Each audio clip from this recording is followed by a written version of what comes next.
Shalom Mashbuka.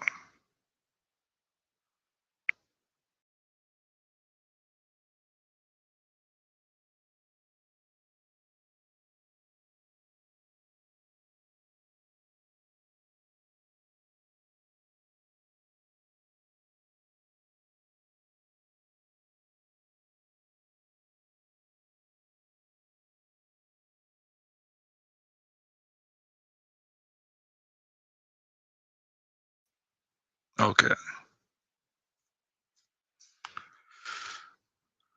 Sorry for the short technical difficulty there. Well, it looks like I got it all together. The boy Mashbuka. Welcome in. Give a moment for YouTube to send the appropriate notification out to those who have the notification bell clicked. And if you don't have the notification bell clicked, be sure you do that at this time. We're going to be addressing an issue here. Yeah, that's what we're going to be doing. Addressing an issue. This issue is a well-known issue, and it pops its head up from time to time within those in the truth as well. We're going to talk about it. Shabbat Shalom, true follower. Welcome. This issue we're going to address is the Sambo spirit. Sambo spirit.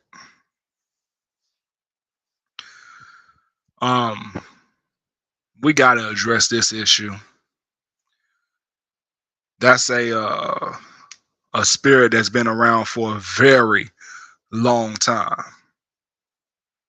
A very long time indeed.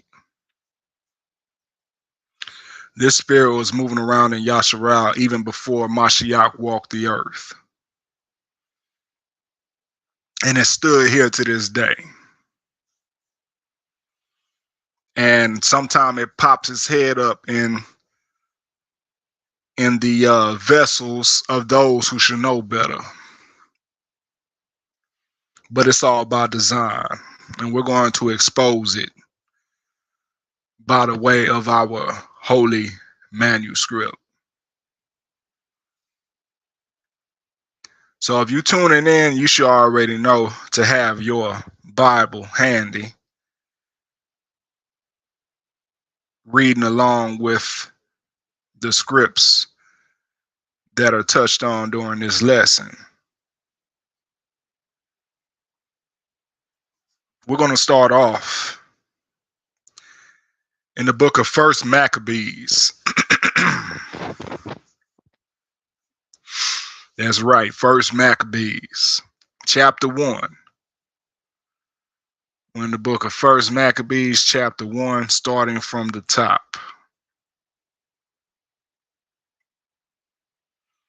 Now, mind you, what we're about to read took place in history approximately 300 to 100 years before Mashiach walked the earth. Approximately between 300 and 100 years before Mashiach walked the earth. Shall we begin? 1 Maccabees, chapter 1, verse 1. And it happened after that Alexander, son of Philip, the Macedonian, who came out of the land of Chetam, had smitten Darius, king of the Persians and Medes, that he reigned in his stead, the first over Greece, and made many wars and won many strongholds and slew the kings of the earth. And for those who don't know, the Bible talks about Alexander the Greek, better known as Alexander Great to the world and to the heathen that celebrates him. This is who the Most High is talking about in our holy manuscript here in 1 Maccabees chapter 1. So when it says Alexander, it's who the world knows as Alexander the Great, but those in truth know him as Alexander the Greek. Continuing on. Verse 3, and went through to the ends of the earth and took spoils of many nations, insomuch that the earth was quiet before him. Whereupon he was exalted, and his heart was lifted up. And he gathered a mighty strong host, and ruled over countries, and nations, and kings, who became tributaries unto him. And after these things he fell sick, and perceived that he should die. Wherefore he called his servants, such as were honorable, and had been brought up with him from his youth, and parted his kingdom among them, while he was yet alive. So Alexander reigned 12 years, and then died. And his servants bare rule, everyone in his place. And after his death, they all put crowns upon themselves. So did their sons after them many years. And evils were multiplied in the earth. And there came out of them a wicked root, Antiochus, surnamed Epiphanes, son of Antiochus the king, who had been an hostage at Rome. And he reigned in the 137th year of the kingdom of the Greeks. In those days, when there out of Israel wicked men, who persuaded many, saying, let us go and make a covenant with the heathen that are round about us. For since we have departed from them, we have had much sorrow.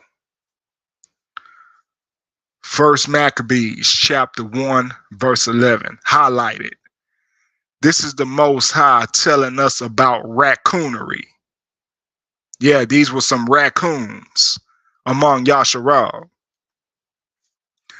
who decided to forsake the heritage of Tharawa given to Yashar'Al by the Most High. They decided to forsake the heritage of our Tharawa and follow after the ways of the nations round about them. So 1 Maccabees chapter 1 verse 11, the Most High highlights the act of raccooning. Read between the lines. Y'all already should know what I'm talking about if you listen by the Spirit. Continuing on. So this device pleased them well. So they were pleased to forsake their heritage, to follow after the nations round about them.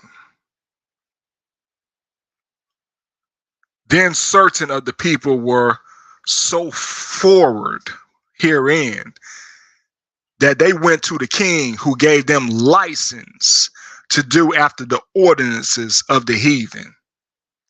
So they went as far as getting themselves officiated to do after the manners of the heathen, to forsake their heritage, forsake the covenant, forsake the law, and follow after the heathen round about them. They went so far and they went so carnally into it that they got a license from the king, who was Antiochus, surname Epiphanes. So what did they do after this? Verse 14, whereupon they built a place of exercise at Jerusalem, according to the customs of the heathen. So what is this place of exercise, Mashpaka? It's called a gymnasium. Yeah. So they were following after the Greco-Roman fashion of gymnasium, to where they practice some profane activity. And to give you a hint on that profaneness in these gymnasiums, they did their recreational activities such as sports. The Greco-Roman practices back then did such things with no clothes on. Yeah. Yeah, so you think about the gladiator sports, the wrestling, whatever sports you can think of that they practice or that they came up with, whatever physical competitions they came up with, yeah, they were doing them naked.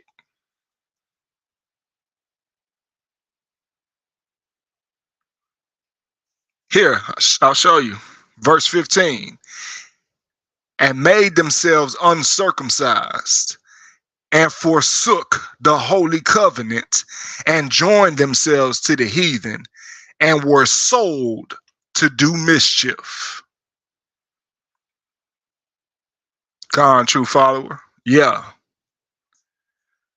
This is why many sculptures of the Greco-Roman period are nude. They had a very profane fascination with nudity. So therefore, their competitions, their physical competitions were also done in nudity. And here you have these raccoons forsaking the holy covenant to do the same things. We'll get more into it. Wawakwadash will reveal this further. Hang tight. And be sure to wipe your feet on the rug when you come in by clicking that like button.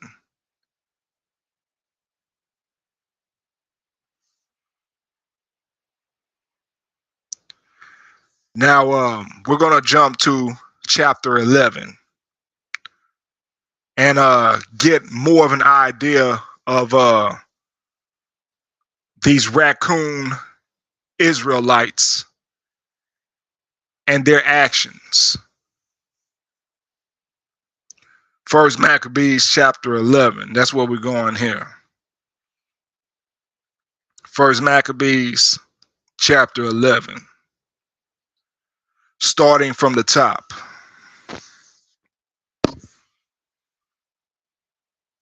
And the king of Egypt gathered together a great host, like the sand that lieth upon the seashore, and many ships, and went about through deceit to get Alexander's kingdom and join it to his own.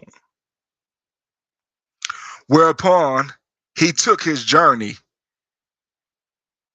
into Spain in peaceable manner, so as they of the cities opened up unto him and met him, for King Alexander had commanded them so to do, because he was his brother-in-law.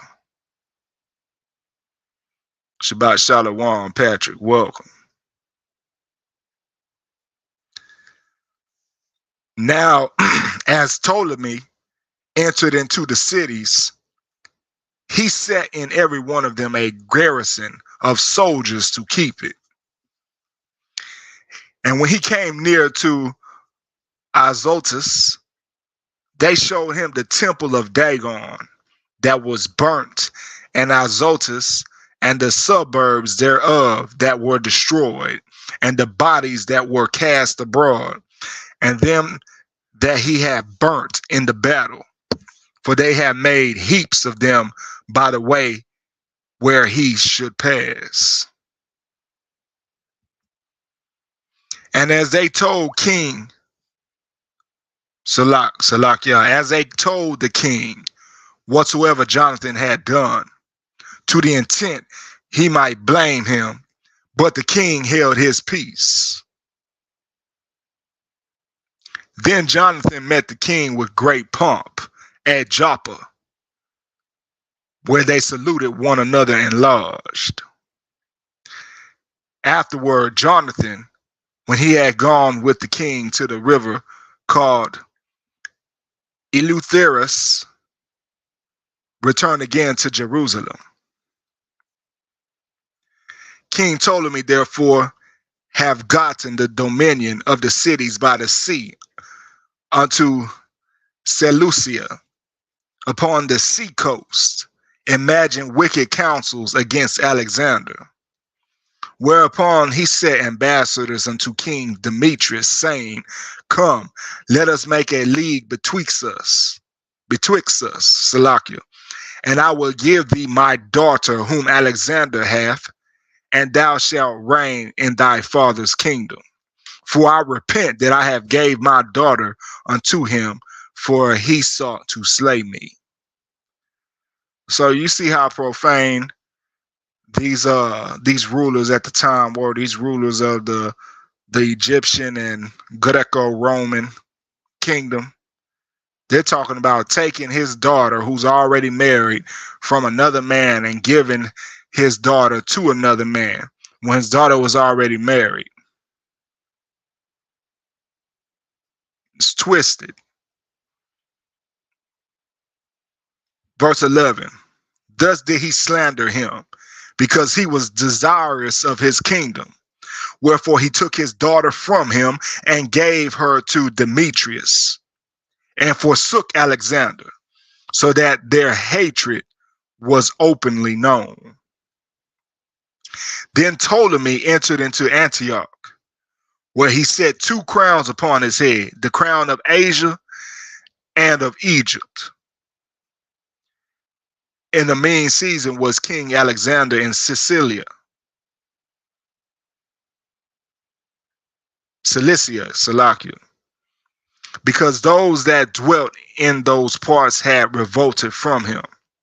But when Alexander heard of this, he came to war against him, whereupon King Ptolemy brought forth his host and met him with a mighty power and put him to flight.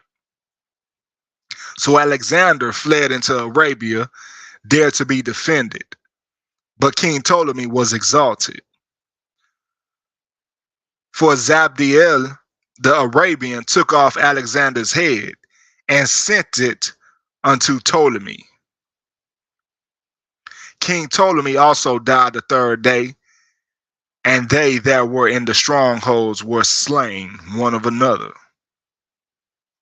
By this Demetrius reigned in the 167th year. Now we're getting back to Yashar'Al in the mix of all of that fiasco between Egypt and Greece and Arabia and all of Asia. We're getting back to Yashar'Al through Jonathan. So at the time, Jonathan gathered together them that were in Judea to take the tower that was in Jerusalem. And he made many engines of war against it. Then came ungodly persons who hated their own people, went unto the king and told him that Jonathan besieged the tower. So there go that Sambo spirit. There go that Sambo spirit. Approximately 300 years before Mashiach walked the earth, we're seeing this Sambo spirit yet again. Jonathan made a strategic battle plan against these wicked kings. These raccoons of Yashar'Al heard of it and ran and told the king of Greece what Jonathan was up to. Now, that's the same spirit among Yashar'Al.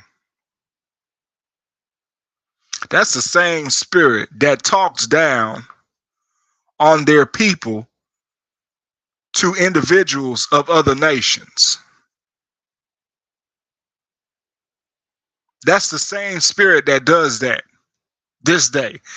The same spirit that was on these wicked ancestors of ours to forsake the Wara and the heritage of the Wara and the covenant, to work out in a gymnasium naked. That's the same spirit, same raccoon Sambo spirit.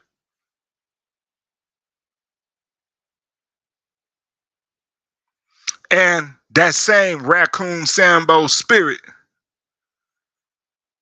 is the same spirit that speaks ill of their own people in front of the other nations in efforts to gain some acceptance of the other nations.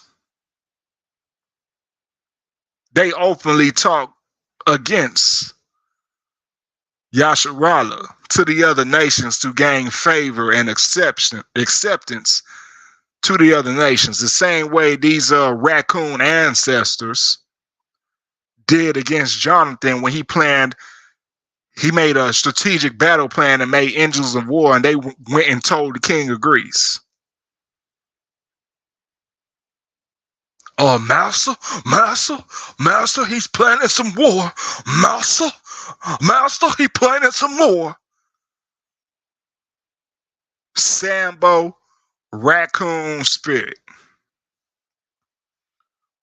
So y'all remember that next time you have an urge to highlight a problem within your nation in front of individuals who are of other nations.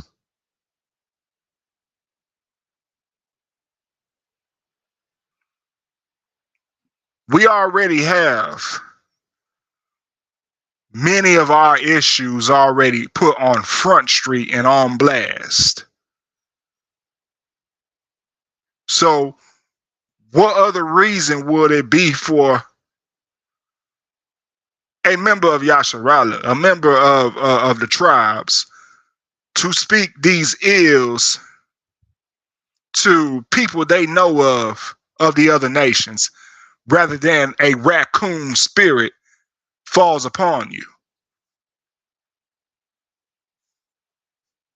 True follower knows what's up. This is the same nasty ass spirit that wanted to forsake the heritage of the Wara to play around with each other and exercise butt naked in gymnasiums. That same raccoon spirit is the same raccoon spirit that was on those members of Yashar'Al who forsake the covenant to exercise nude in front of a whole bunch of other men.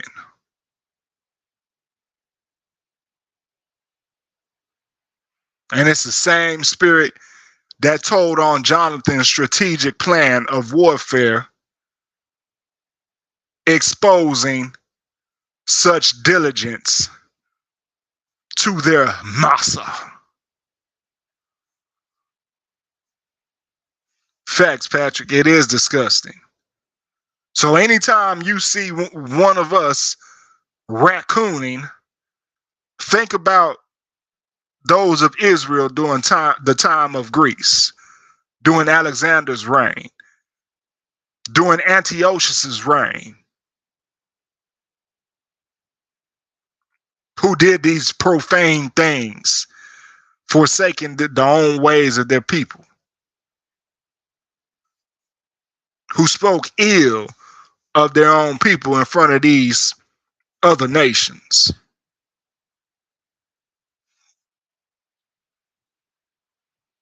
Continuing on, verse 22.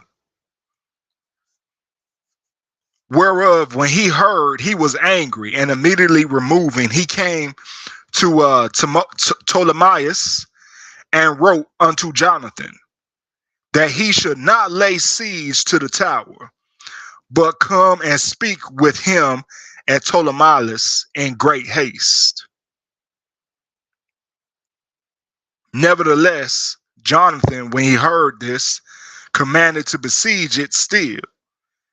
And he chose certain of the elders of Israel and the priests, and put himself in peril.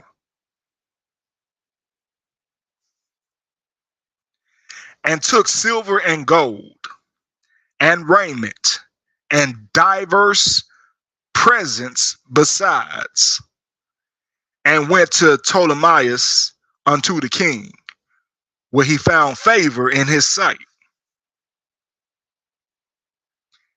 And those certain ungodly men of the people had made complaints against him. So you see that those same people that hated their own kind made complaints against Jonathan, who was doing all of this for the sake of Yashar'Al. They made complaints about Jonathan to the king in Ptolemaeus. So when you hear those of Yashar'Al today complaining openly about their own to all the other nations, it's the same spirit working. And if you've done it before, take this cut. Take this cut. And it's even more so of a shame of you if you're in a position where your words carry weight to the masses. It's even more so a shame if you teach truth and you're doing this folly, because we see how much of folly it is through the error of our wicked ancestors during this time, who had the same attitude.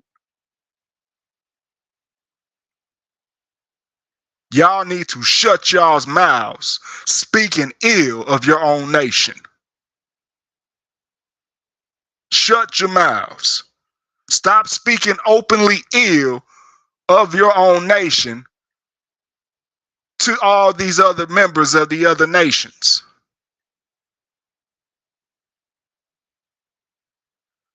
Our ills is written in the book already. And among the vain opinions of the other nations as well. So what more use is it for you to complain openly and highlight any challenges Yashar'Al is facing to the other nations? And even more so, do it to gain some type of acceptance to be in full league with them. Raccooning, that's what you're doing. You're acting like a straight raccoon. Read in between the lines. Verse 26. Verse 26. Yet the king entreated him as his predecessors who had done before, and promoted him in the sight of all his friends, and confirmed him in the high priesthood and in all the honors that he had before, and gave him preeminence among his chief friends. So instead, Jonathan was exalted by the king, even though his own people were speaking ill of him and complaining about him.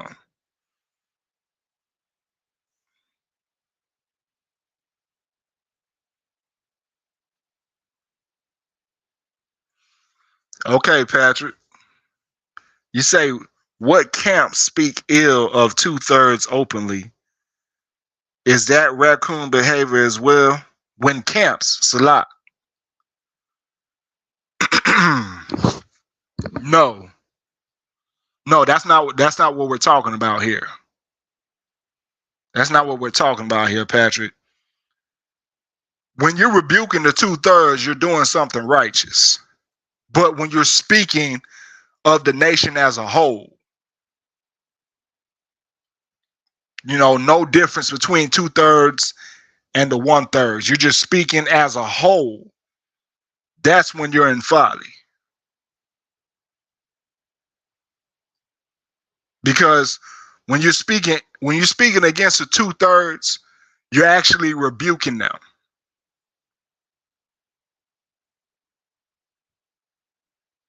You're actually rebuking them. So when you're seeing brothers speaking bad about the 2/3 and calling them out, that's not the same as what's going on here, because what we're seeing here in the Maccabees are 2/3. These are 2/3 Israelites from way back in the ancient times. These aren't righteous Israelites doing this. Their mind is not on the Most High at all with their ill speaking of their own. Their mind is to gain favor of the other nations and to cleave to the other nations and to do as the other nations do. Raccooning.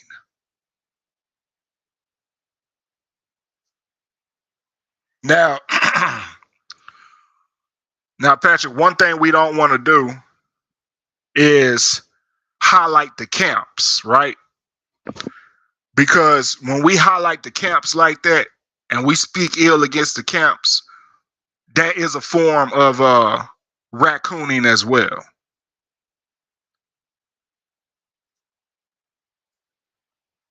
For sure. That's one thing we're not going to do. We're not going to speak ill about the brothers out on the corners doing what they're doing, out in the streets, out in the highways and the byways, doing what they're doing, because what they're doing is bringing awareness to the lost sheep, because there's still many of us who don't know who the hell we are.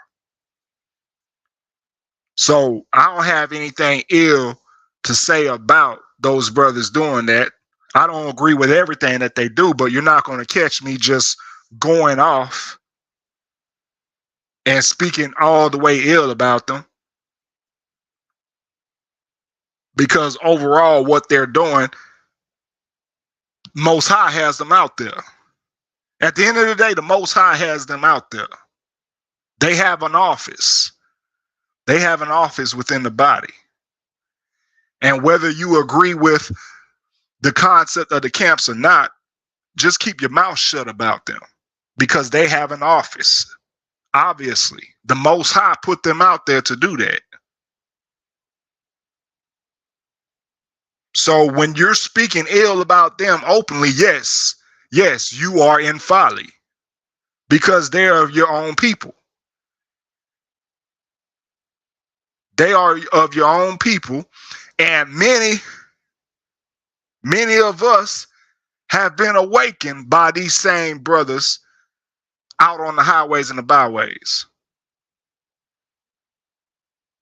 They have awakened a lot of people. So yeah, it is folly to speak openly against those camps as well, though they're not always right. They're not always right, but to be completely against them, that's that Sambo raccoon spirit. It's the same spirit working on these Israelites that we're reading about in Maccabees. True follower. So even if you don't agree with the concept of being in a camp, keep your mouth shut. Keep your mouth shut about them, because what they're doing, they're still doing the work of the Most High. The Most High got them out there. And another thing, right? Because see, the camps can be, they can be very pharisaical, right? They can be very pharisaical. But if you call yourself in the truth, right? If you call yourself in the truth and you call yourself a believer of Mashiach, you will keep your mouth shut about them as well. And this is why.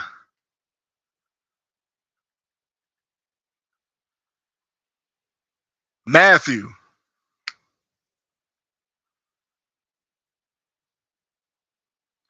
chapter 23. This is Matthew chapter 23, starting at verse 1. Then spake Yahushua to the multitude and to his disciples, saying, the scribes and the Pharisees sit in Moses' seat. What did Mashiach say? He said the scribes and Pharisees sit in Moses' seat. What else he says? All therefore whatsoever they bid you, observe. That observe and do. But do not ye after their works, for they say and do not. So Mashiach said, listen to them, observe and listen to them, and do whatever they're teaching, because they sit in Moses' seat.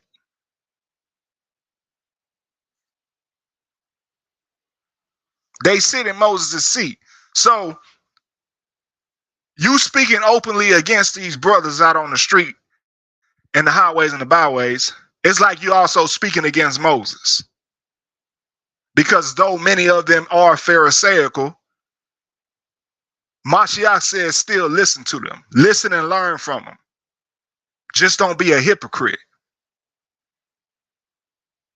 Because we know the camps have their issues too. We know that. Those in truth, those within the nation, we know that. But it doesn't give you right to openly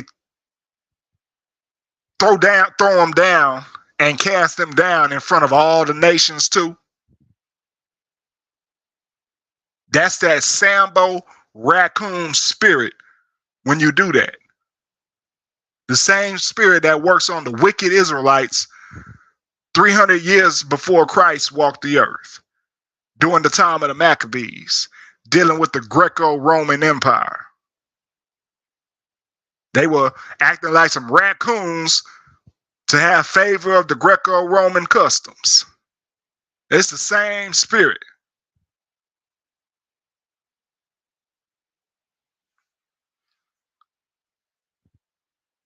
So let's get back to First Maccabees chapter 11.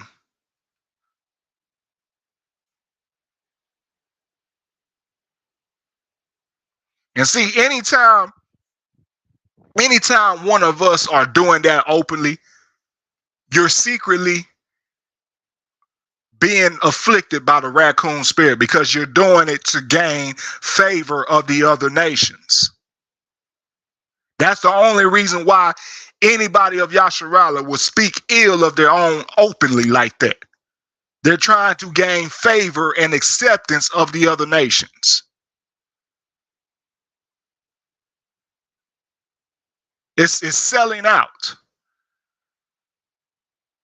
So if you're doing it, you need to stop it, because you're making yourself look bad and you're making your own people look bad for the sake of you wanting to be accepted by other nations who as a whole hate you. As a whole, they hate your Yashar'Alite ass.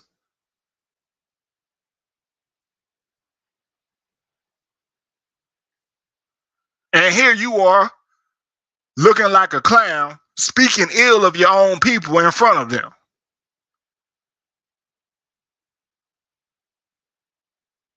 Stop that folly.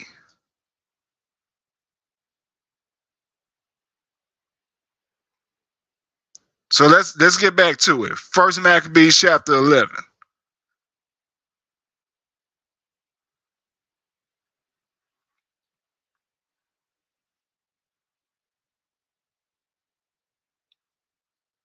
So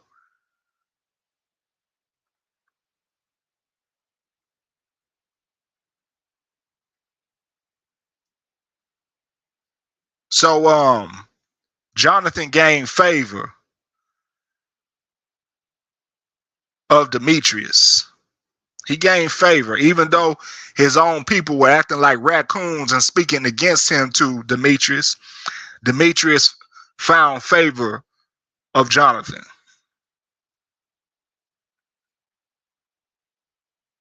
So on 26, it said, yet the king entreated him as his predecessors had done before, and promoted him in the sight of all his friends.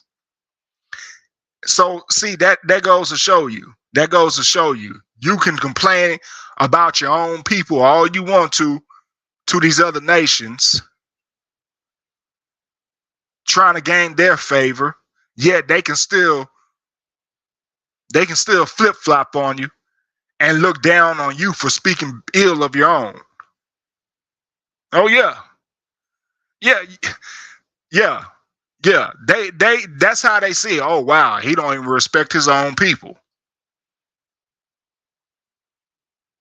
He don't even respect his own people. Ask Eve. That mess happens to Eve a lot. Eve caught herself doing away with her own man and getting with another man of the other nations. They see how much she hates her own people, and only with him because she hates her own people, and they end up playing her.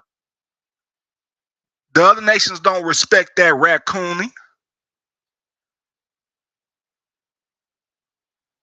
They'll just take advantage of it and use it against you. They'll use your own hatred of your own against you.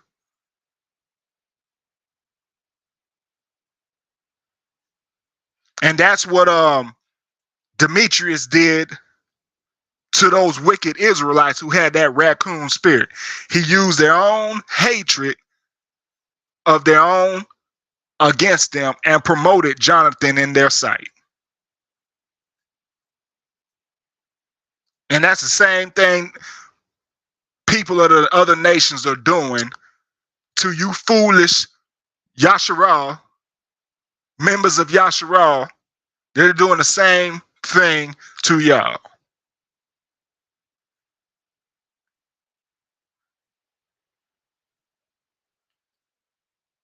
Verse 28. Then Jonathan desired the king that he would make Judea free from tribute, as also the three governments, with the country of Samaria, and he promised him 300 talents.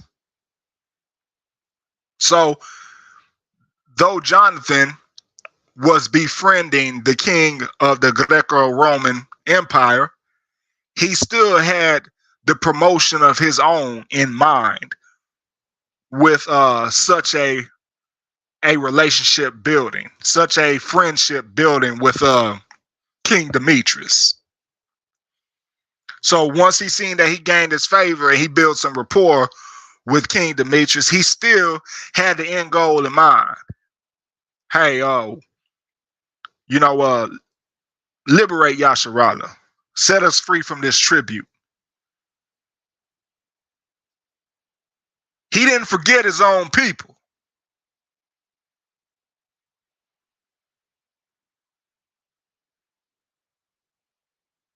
He didn't give up his own custom to just follow after King Demetrius' styles and customs. He didn't sell out. He didn't act like a raccoon out here.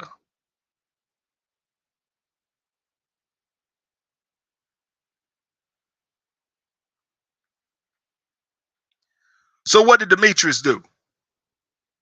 Verse 29. So the king consented and wrote letters unto Jonathan of all these things after his manner.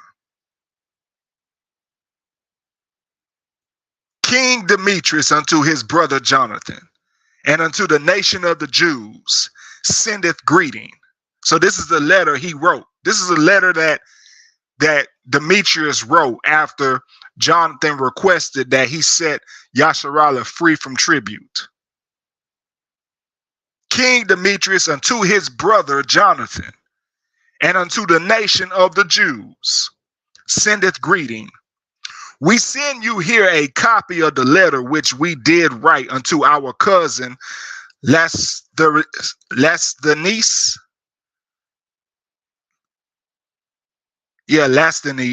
Salat, concerning you, that ye might see it.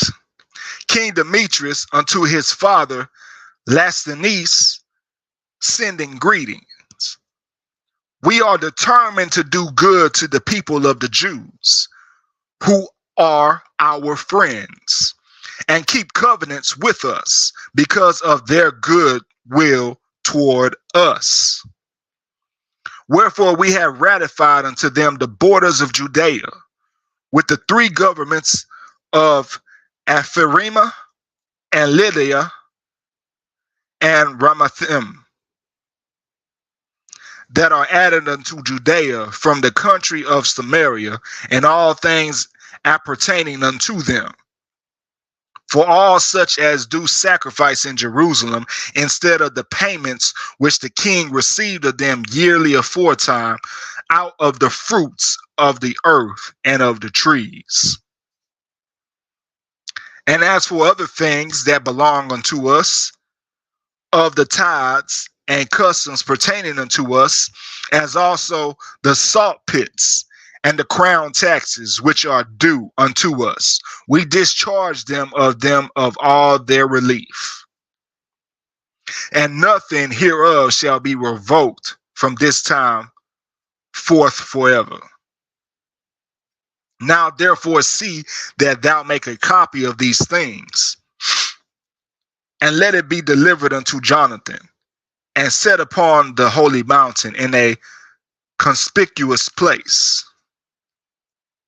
After this, when King Demetrius saw that the land was quiet before him, and that no resistance was made against him, he sent away all his forces, every one to his own place, except certain bands of strangers, whom he hath gathered from the isles of the heathen.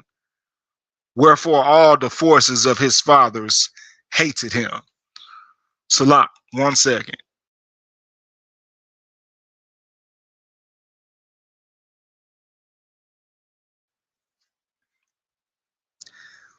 Moreover, there was one, Tryphon, that had been of Alexander's part afore, who, seeing that all the hosts murmured against Demetrius, went to Similacue, the Arabian, that brought up Antiochus, the young son of Alexander, and laid sore upon him to deliver him this young Antiochus, that he might reign in his father's stead. He told him, therefore, all that Demetrius had done, and how his men of war were at enmity with him. And there he remained a long season. In the meantime, Jonathan sent unto King Demetrius that he would cast those of the tower out of Jerusalem, and those also in the fortresses, for they fought against Israel. So Demetrius sent unto Jonathan, saying, I will not only do this for thee and thy people, but I will greatly honor thee and thy nation, if opportunity serve. Now therefore thou shalt do well, if thou send me men to help. for all my forces are gone from me. Upon this, Jonathan sent him 3,000 strong men unto Antioch. And when they came to the king was very glad of their coming. Howbeit, they that were of the city gathered themselves together into the midst of the city to the number of 120,000 men, and would have slain the king. Wherefore the king fled into the court. But they of the city kept the passages of the city and began to fight. Then the king called to the Jews for help, who came unto him all at once, and dispersing themselves through the city, slew that day in the city to the number of 100,000.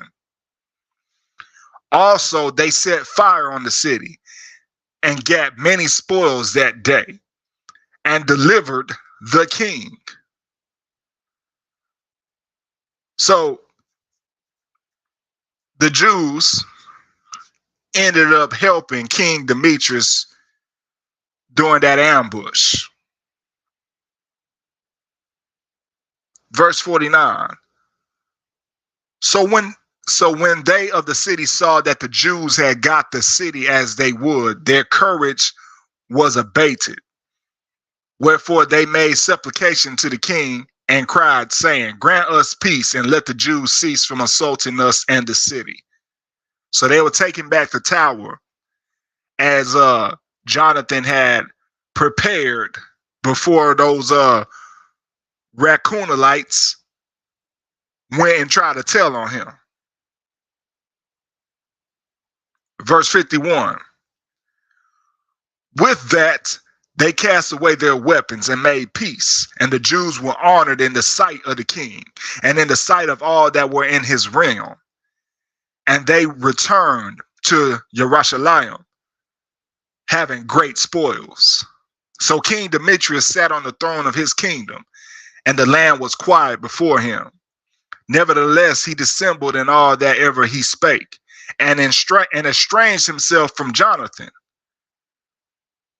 Neither rewarded he him according to the benefits which he had received of him, but troubled him very sore. So see, even Demetrius ended up turning on Jonathan even after he did that very thing. I'll read that again. So King Demetrius sat on his throne of his kingdom, and the land was quiet before him. Nevertheless, he disassembled in all that he ever spake. So he didn't keep that covenant that he made with Jonathan. He didn't keep what he said he was going to do. He disassembled him in all that he ever spake and estranged himself from Jonathan. So then he distanced himself from Jonathan. Neither rewarded he him according to the benefits which he had received of him, but troubled him very sore. So even though they developed a relationship, they got cool with each other, and they helped get the tower back. After all that was done, the wickedness within King Demetrius showed. The heathen in him showed.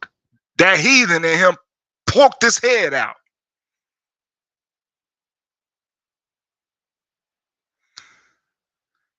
Verse 54. After this returned Tryphon, and with him the young child Antiochus, who reigned and was crowned. Then there gathered unto him all the men of war whom Demetrius had put away, and they fought against Demetrius, who turned his back and fled. Moreover, Tryphon took the elephants and won Antioch.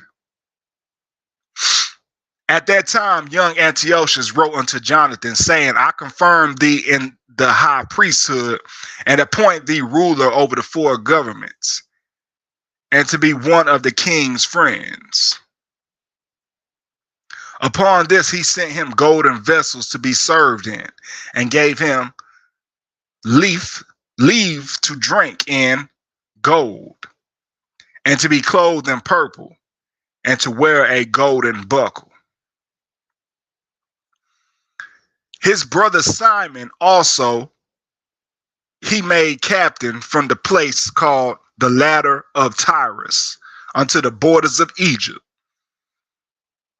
Then Jonathan went forth and passed through the cities beyond the water, and all the forces of Syria gathered themselves unto him for to help him.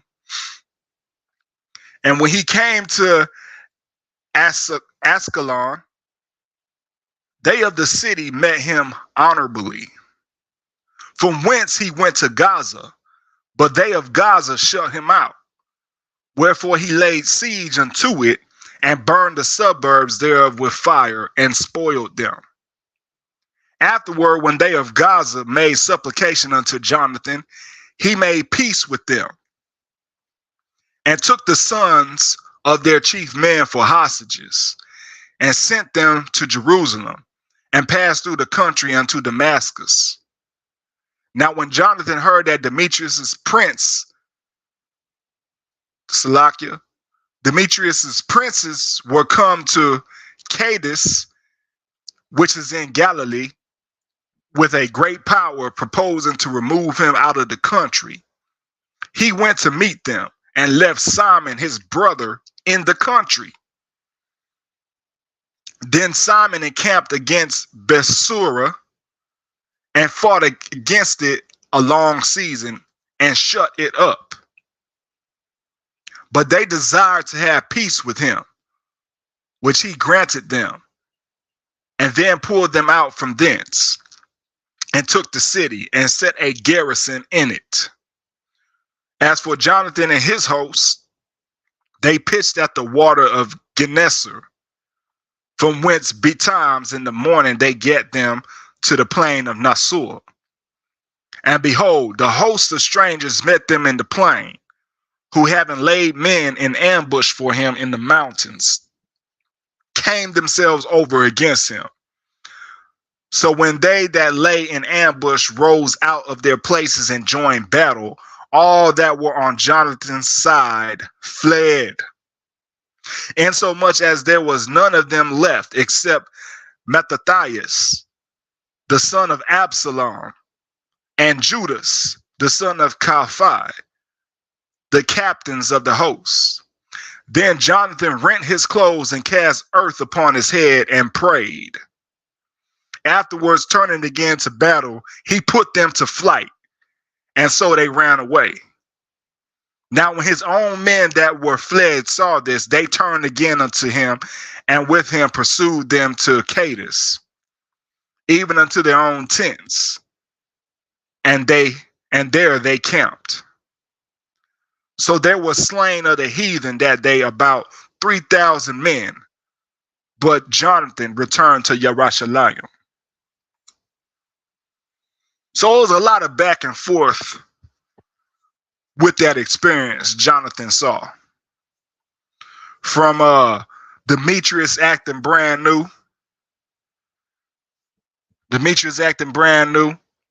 and switching up the whole turn of events there.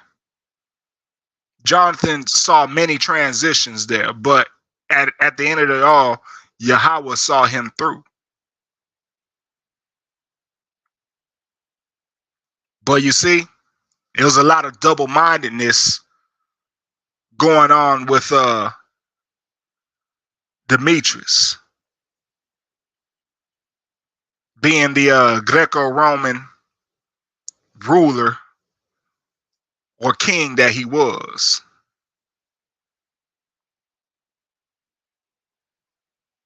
So that was chapter 11 of First Maccabees. We're going to clarify this with more scripture here in a second.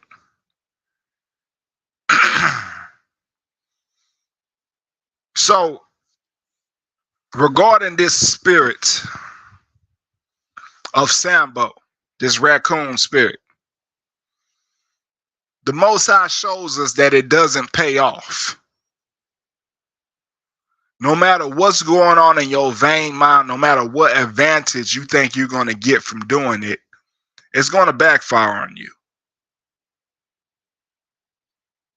It's going to backfire. There's no profit in talking down on your own people to the other nations. There's no profit in it. At the end, they're just going to look down on you for not having any loyalty to your own. And if you can't have any loyalty to your own, how much you think that they're that stupid to think, oh, well, he's going to be loyal to me? You don't even love your own.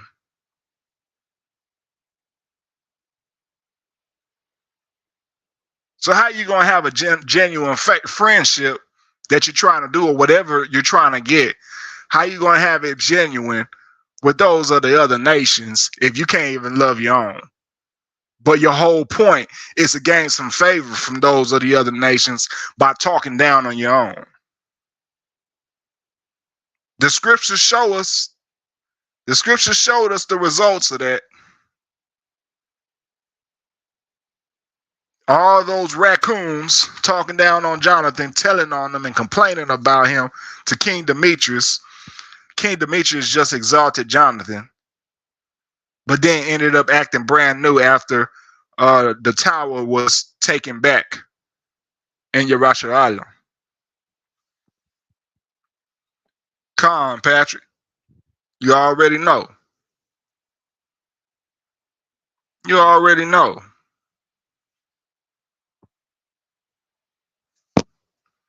So see,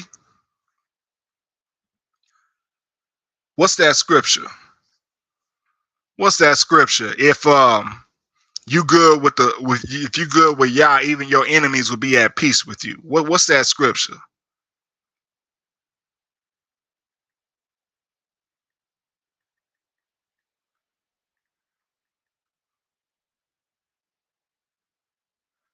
Yeah, it's Proverbs chapter 16, verse 7.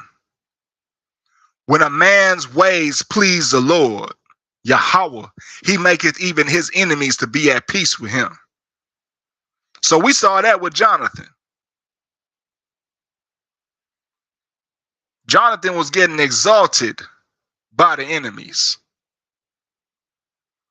by those that really didn't care too much for Yashar'Al. Jonathan was so pleasing in the eyes of the Most High that he got the other nations to help Yashar'Al to an extent. He got exalted by the other nations.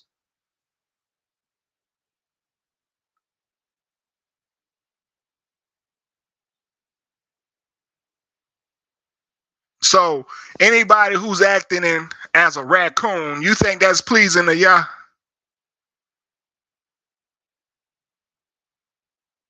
You really think that's pleasing to Yah to talk down on your own people? You think you're going to have peace with the other nations by talking down on your own people? You a damn fool if you think that.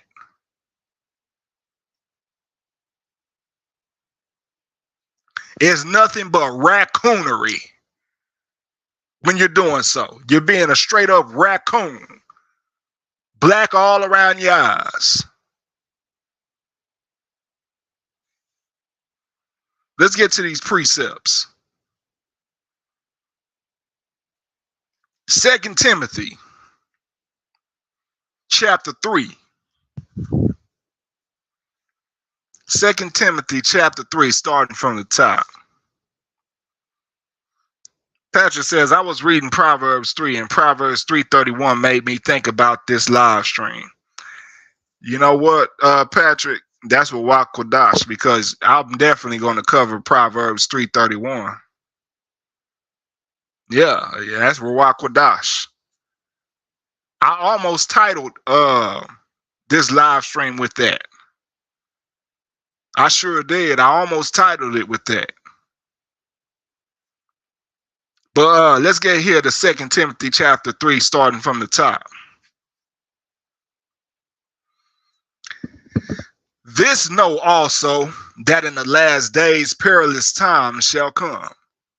For men shall be lovers of their own selves, covetous, boasters, proud, blasphemers, disobedient to parents, unthankful, unholy, without natural affection.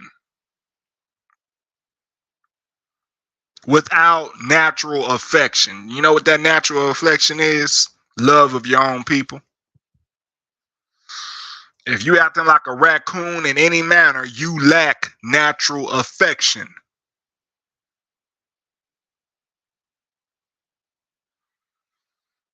You lack natural affection if you dislike your own in any matter, to where you rather build with the other nations because of your dislike of your own people. Yeah, that's without natural affection. You choose the other nations over your own people. And here's another thing, and you know this might be controversial, but I don't give a damn. When it comes to marriage, when it comes to marriage, you have many cultures who value the marriage to stay within their nation. Oh yeah, yeah. Uh, Many cultures value that. However, when it comes to our people, if we advocate that, it's like we can't do that. We can't advocate such a thing. It's a shame to advocate such a thing among our own. Oh, how dare you say we should stay with our own people? How dare you? Oh, you're racist. Oh, really? The Most High sees it the same way. But when the other nations advocate it, not too much. They don't get too much pushback.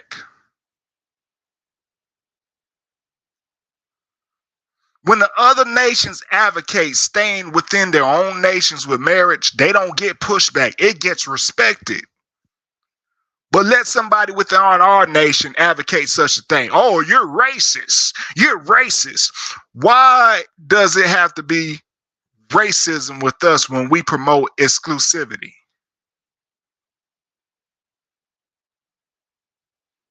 Why? Why do our own try to police such a thing if we promote exclusivity, especially with marriage? You know why? Because it's a raccoon spirit. It's Sambo.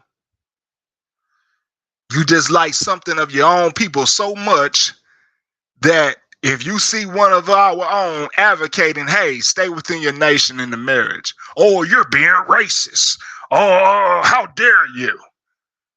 But let the Chinese man say that, oh, it's their culture. That's part of their culture. Let the Arab man say that, oh, it's their culture. They don't believe in going outside of their race or their nation. That's their culture. Let us say it. Oh, what's wrong with you? You're being racist. The hypocrisy. Hey, let's get to it. Let's get to it in the scriptures. Let's get to it in the scriptures. Let's get to it in the scriptures. We'll start off. We'll start off with the Akim, right? We'll start off with the Akim. We'll say what the Most High says about it.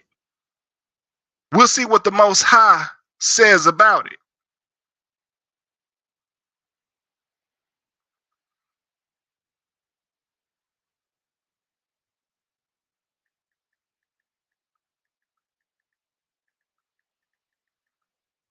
We'll see what the Most High says about it.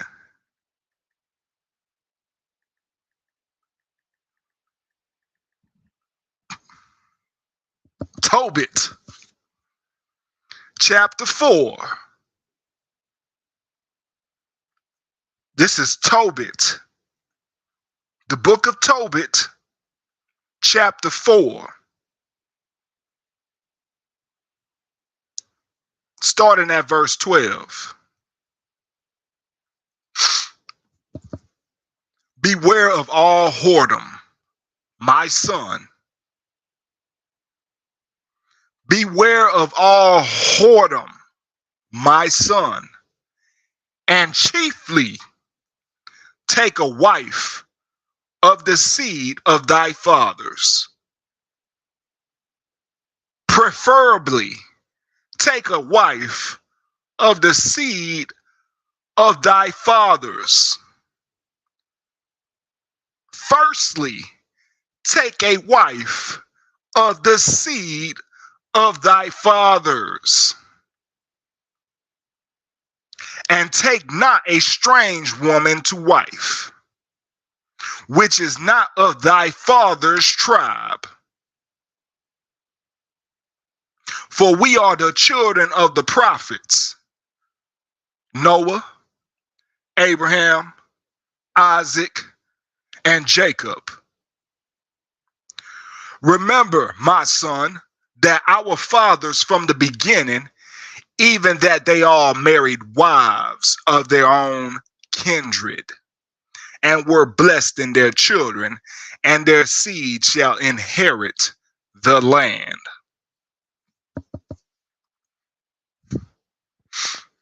So guess what? Guess what? It is within our culture to do that.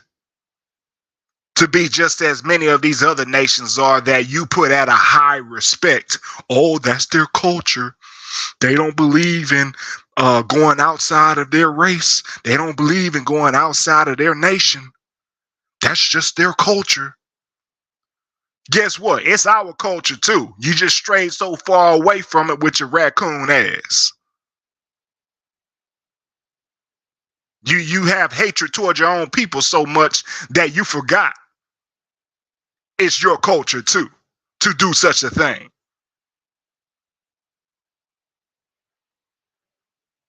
It's natural. That's natural affection. Akim. Hold on. Let's get on the Akwath on that too. The Akwath, especially, not off the hook here.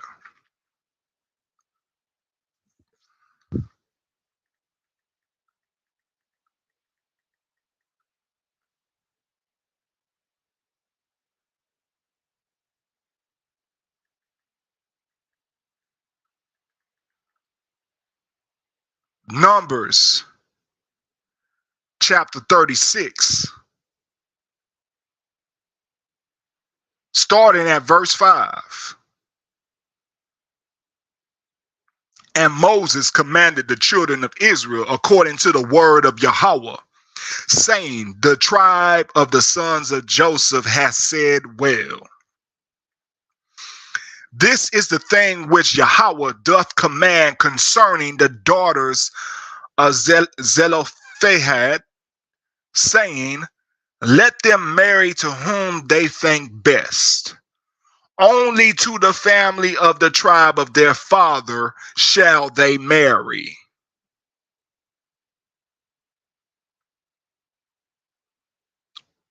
This is in Thorah too. This is in the law. Numbers chapter 36. Numbers is part of the law. This is the thing which Yahweh doth command concerning the daughters of Zelophehad, saying, let them marry to whom they think best. Only to the family of the tribe of their fathers shall they marry. Verse 7. So shall not the inheritance of the children of Yashar'Al remove from tribe to tribe. For every one of the children of Yashar'Al shall keep himself to the inheritance of the tribe of his fathers. So what's this inheritance? The inheritance is the blessing of being born of the nation of Israel. That's the inheritance. It's not a physical or tangible thing. The inheritance is the inheritance of life that's being spoken here. You will see some of the wicked will try to say, oh, that's just an inheritance. She has to have an inheritance for that to be lawful, to that to be enacted. That's talk about the inheritance. No, the inheritance is the blessing of life. So everybody living today has an inheritance of life, and their inheritance is the nation that they're born of, first and foremost.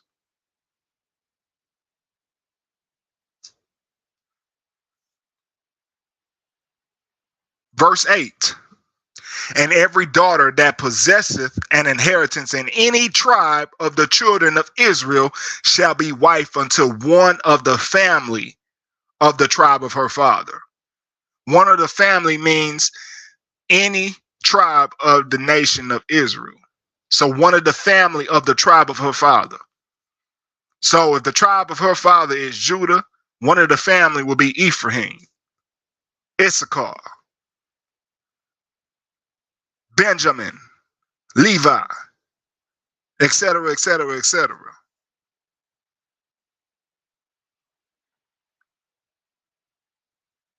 Continuing on.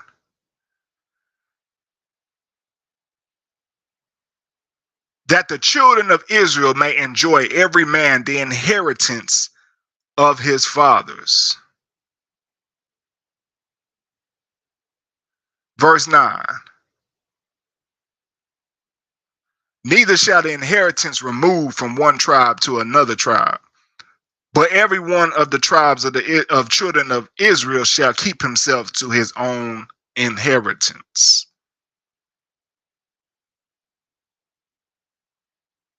So it is part of our culture to have that same attitude that many of the other nations have.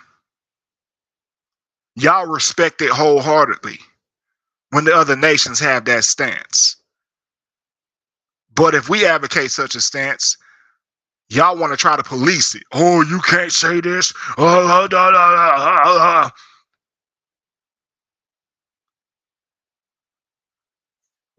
Yeah. Let's get another one. In Thorara.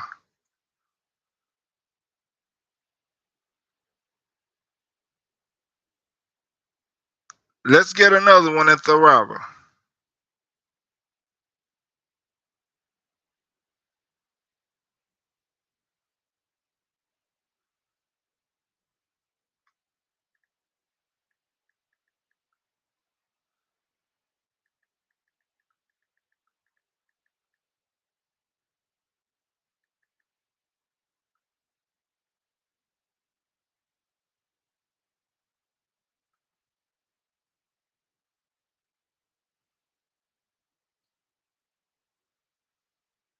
Let me see here.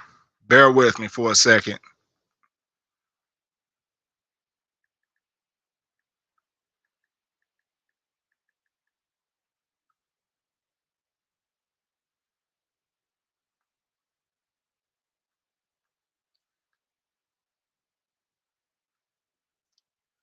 This is Deuteronomy chapter 7, starting from the top.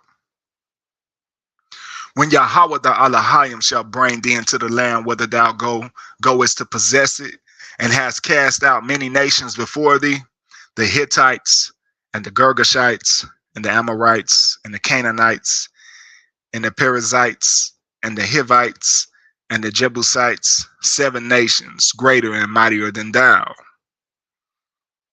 And when Yahweh the Elohim shall deliver thee from before thee, thou shalt smite them and utterly destroy them. Thou shalt make no covenant with them, nor show mercy unto them. Neither shalt thou make marriages with them. Thy daughter thou shalt not give unto his son, nor his daughter shalt thou take unto thy son. For they will turn away thy son from following me, that they may serve other gods. So will the anger of Yahweh be kindled against you and destroy thee suddenly. There's consequences. There's consequences. And of course, there are some times where Yah has mercy in such an arrangement. There is.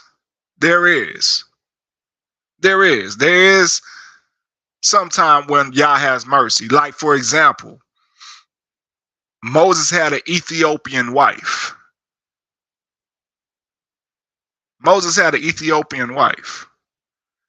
And Aaron and Miriam tried to say something about it. And when Miriam opened her mouth about Moses having an Ethiopian wife, the Most High cast a leprosy upon her. So there's times when it's acceptable. The Most High will have grace on such an arrangement if, there's a child of Yashar'Al in a marriage union with another nation. But overall, it is within our culture to stay within our nation. You heard it straight from the book. None of this is my own opinion. None of this is my own thoughts. This is all the word of Yah. This is all the word of Yah. I didn't make this up. Don't shoot the messenger.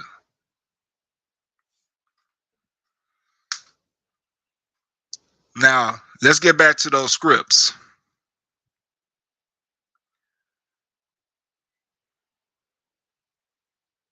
Second Timothy chapter 3, verse 3. Without natural affection, truce breakers, false accusers, incontinent, fierce, despisers of those that are good, traitors, heady, high-minded, lovers of pleasures more than lovers of Yah, having a form of godliness, but denying the power thereof. From such turn away. For of these sort are they which creep into houses and lead captive silly women laden with sins, led away with diverse lusts, ever learning and never able to come to the knowledge of truth. Now as Moses, Salakia, now as Jannes and Jambres withstood Moses, so did those also resist the truth, men of corrupt minds, reprobate concerning the faith. Reprobate. So those who completely sell out against their own people and who are against their people wholeheartedly in favor of the other nations, they are also reprobates. As we see here in 2 Timothy chapter 3, 1 through 9. Verse 9 says, but they shall proceed no further, for their folly shall be manifest unto all men, as theirs also was.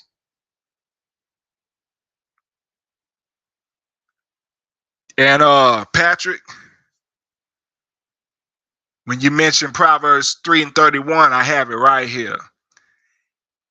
Proverbs chapter 3:31. Envy thou not the oppressor, and choose none of his ways.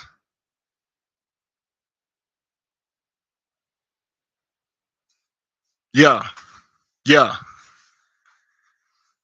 Envy thou not the oppressor, and choose none of his ways.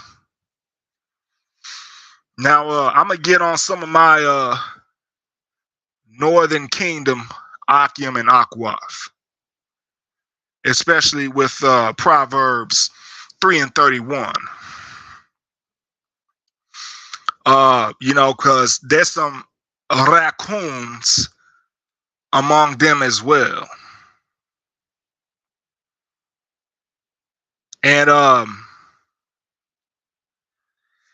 They will deny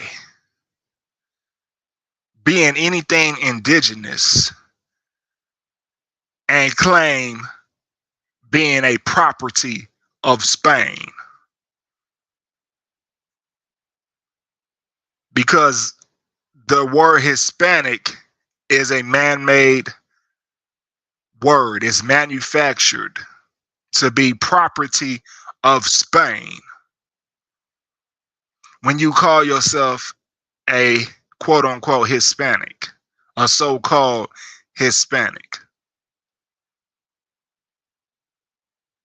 especially for those who are of a darker skin tone,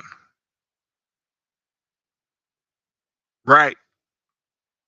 Belize, Guatemala, Honduras,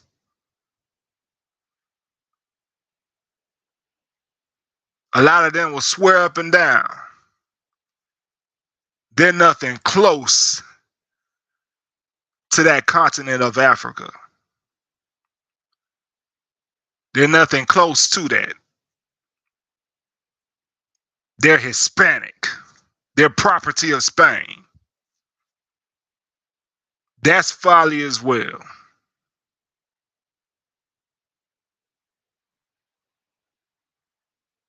Now,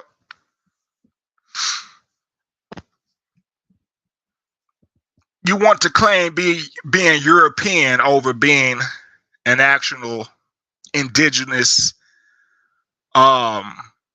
individual of this land once called Yashar'Al before it was inhabited. You rather claim being a European in your conquered state of mind. That is also without natural affection, and that is one reason why there's so much tribalism among the southern and northern kingdoms. It's manufactured through the oppressor. Proverbs 3:31. Envy thou not the oppressor, and choose none of his ways. Why are you dyeing your hair blonde? Because you are envying the oppressor and choosing their ways. You are envying the oppressor and want to make yourself look more acceptable in the sight of the oppressor when you dye your hair blonde. And that goes to both northern and southern kingdoms. The women in both northern and southern kingdoms do that folly.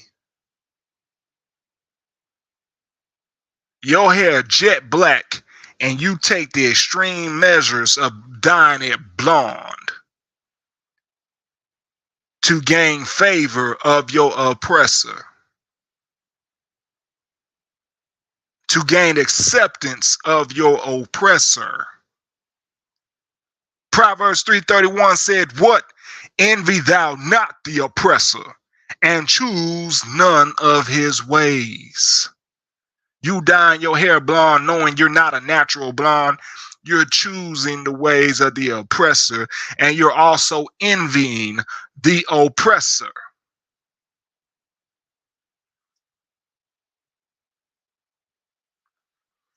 Patrick says, my family from Haiti, so I know about West Indians talking crazy about Black Americans. I always thought that was crazy because in my experience, Esau never asked me what I was. Con. That's because Esau has their minds bamboozled. It's tribalism. It's tribalism. Esau has manufactured that tribalism to have such disagreements among each other because Esau knew when he did what he did hundreds of years ago with slavery, that if we all linked up, knowing that we're all the same people, he couldn't handle it.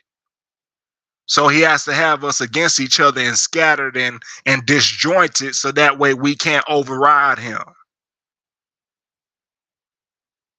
That's why there is so much disjointment between both the southern and northern kingdom. Really, it started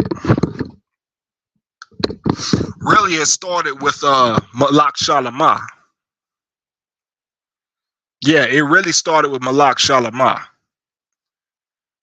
That's where the origin began with this tribalism among the 12 tribes. It started with Malak Shalamah. And yeah, effects, they don't see it because they're still asleep.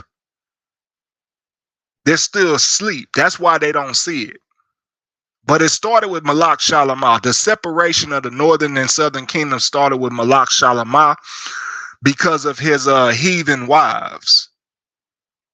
See, we know that Malak Shalamah, you know, he had many wives and concubines of the other nations. And when he got older, their profanity, their idolatry rubbed off on him. And he began to serve their gods. Let's get that. Let's get that.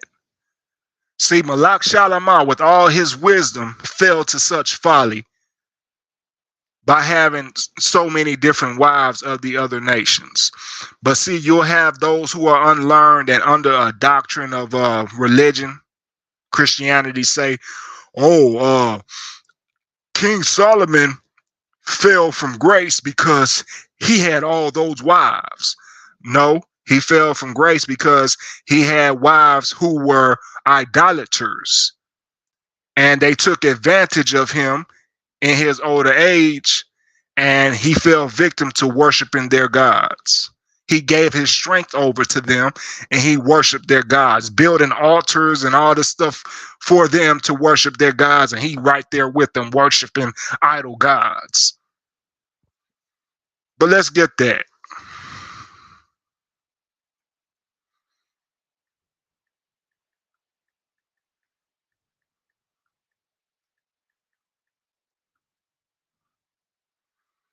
Let's get that.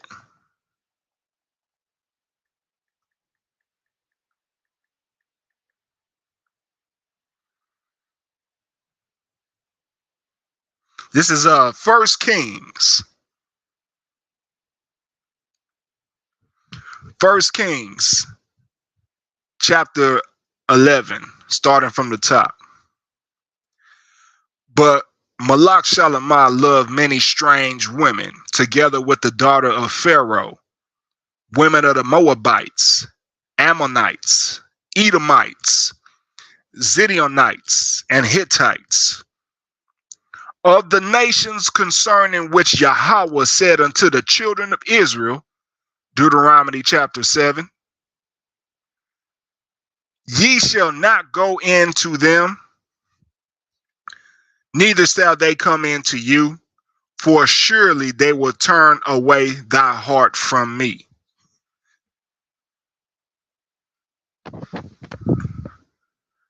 So yeah, that's what happened there.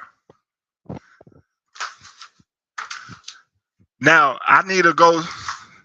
Give me a second while I verify that scripture, because now my Bible act is tripping and it cut that script short. So I need to open up my Bible and verify that that's what it said. I went straight off of memory at the end and I paraphrased it. And I'm gonna get your question in a second, true follower. Bear with me.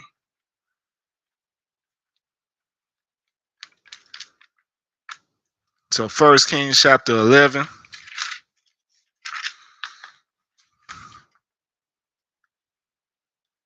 So yeah, it said, verse 2, of the nations concerning which Yahweh said unto the children of Israel, ye shall not go into them, neither shall they come into you.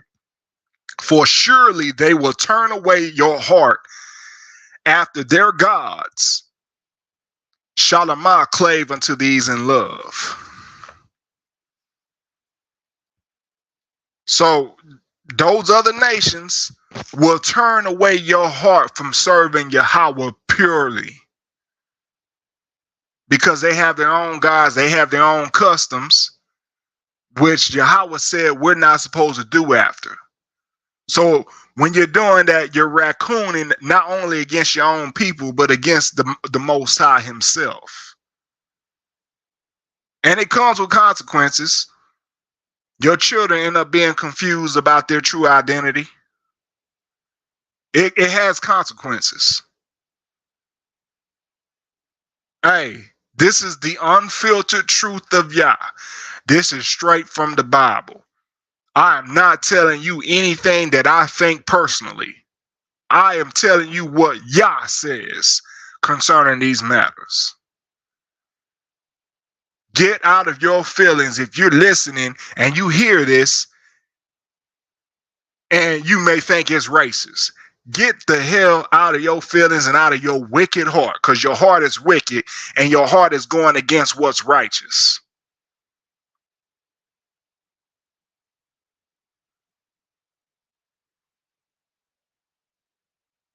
Y'all already know. So True Follower asks, does that star have something to do with that? You talking about the Star of David, quote unquote? Is that what you're talking about?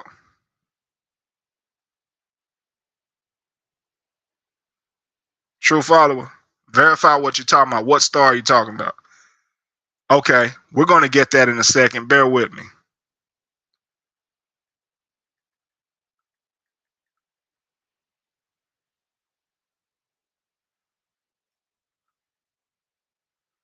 We'll get that here in a second.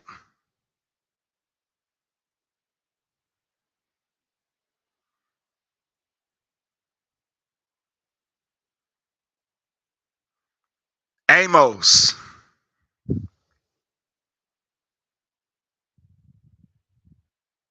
chapter 5. Amos chapter 5. Starting at verse 25. This is to answer your question, True Follower. Have ye offered unto me sacrifices and offerings in the wilderness 40 years, O house of Israel? Verse 26, but ye have borne the tabernacle of your Moloch, and Chewum, your images, the star of your God, which ye made to yourselves. Therefore will I cause you to go into captivity beyond Damascus, which Yahweh, whose name is the Elohim of hosts. So that quote unquote star is a star of Baal. It's a Babylonian symbol. And it's in reverence of Moloch and Chewin, which are Babylonian gods. That's where that wicked star comes from.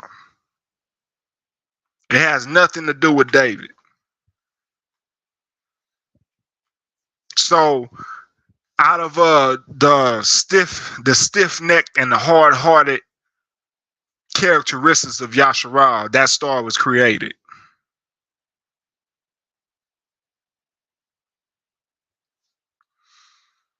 Now,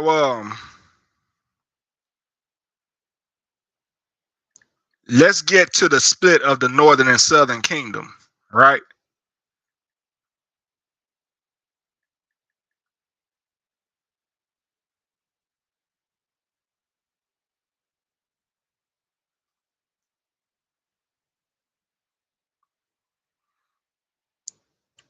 First Kings chapter 11, right?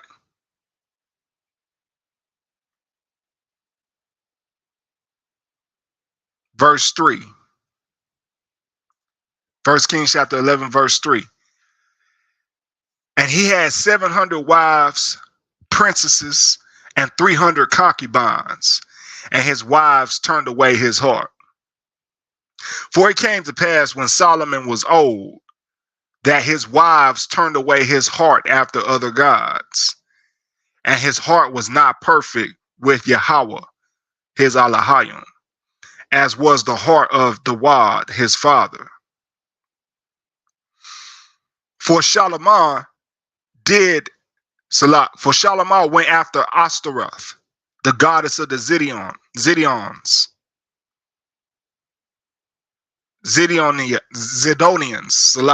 Salakia, and after Milcom, the abomination of the Ammonites. And Shalimar did evil in the sight of Yahweh, and went not fully after Yahweh, as did Dawad his father.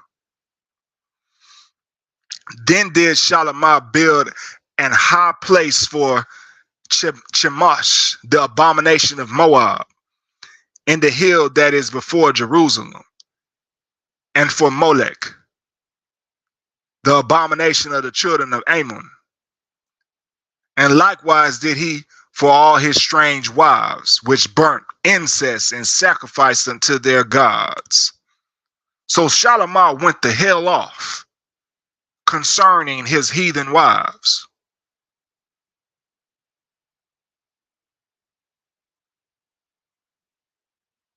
He went the hell off with all his wisdom, knowledge, and understanding.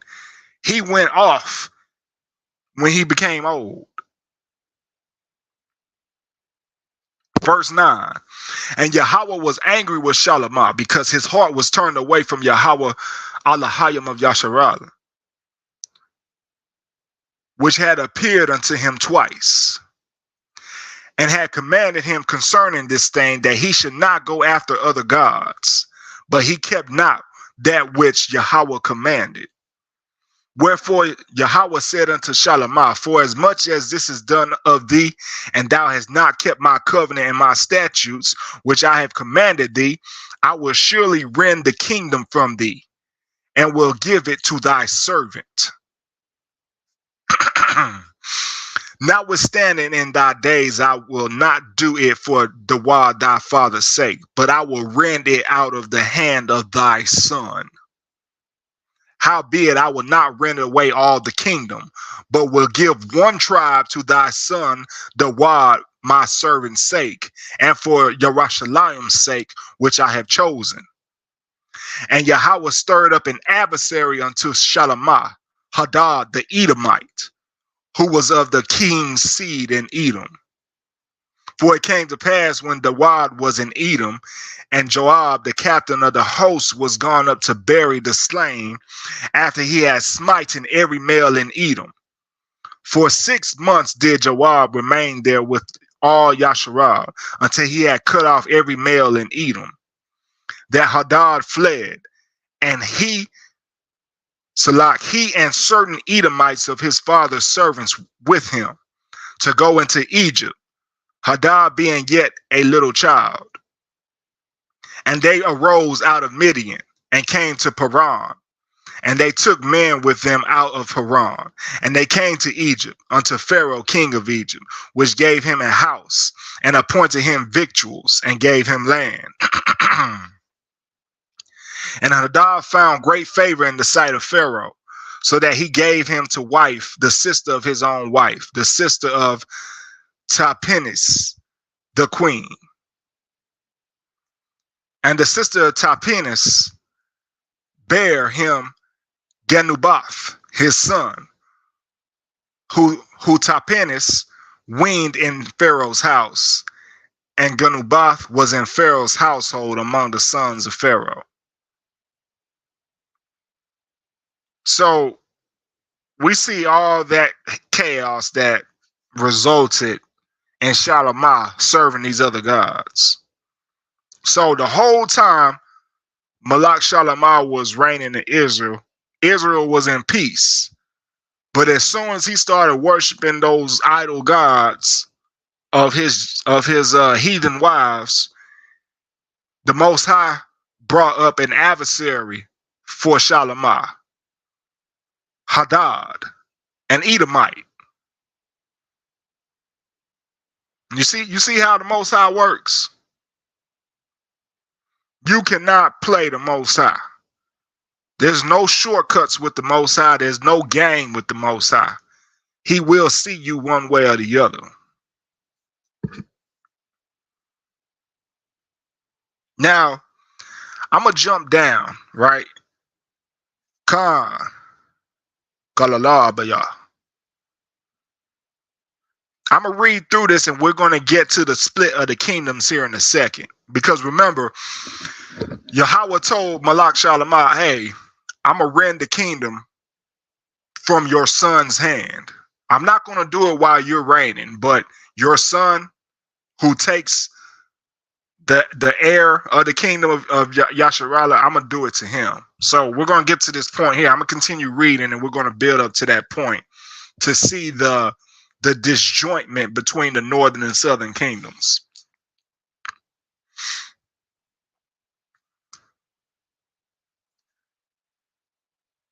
So we stopped.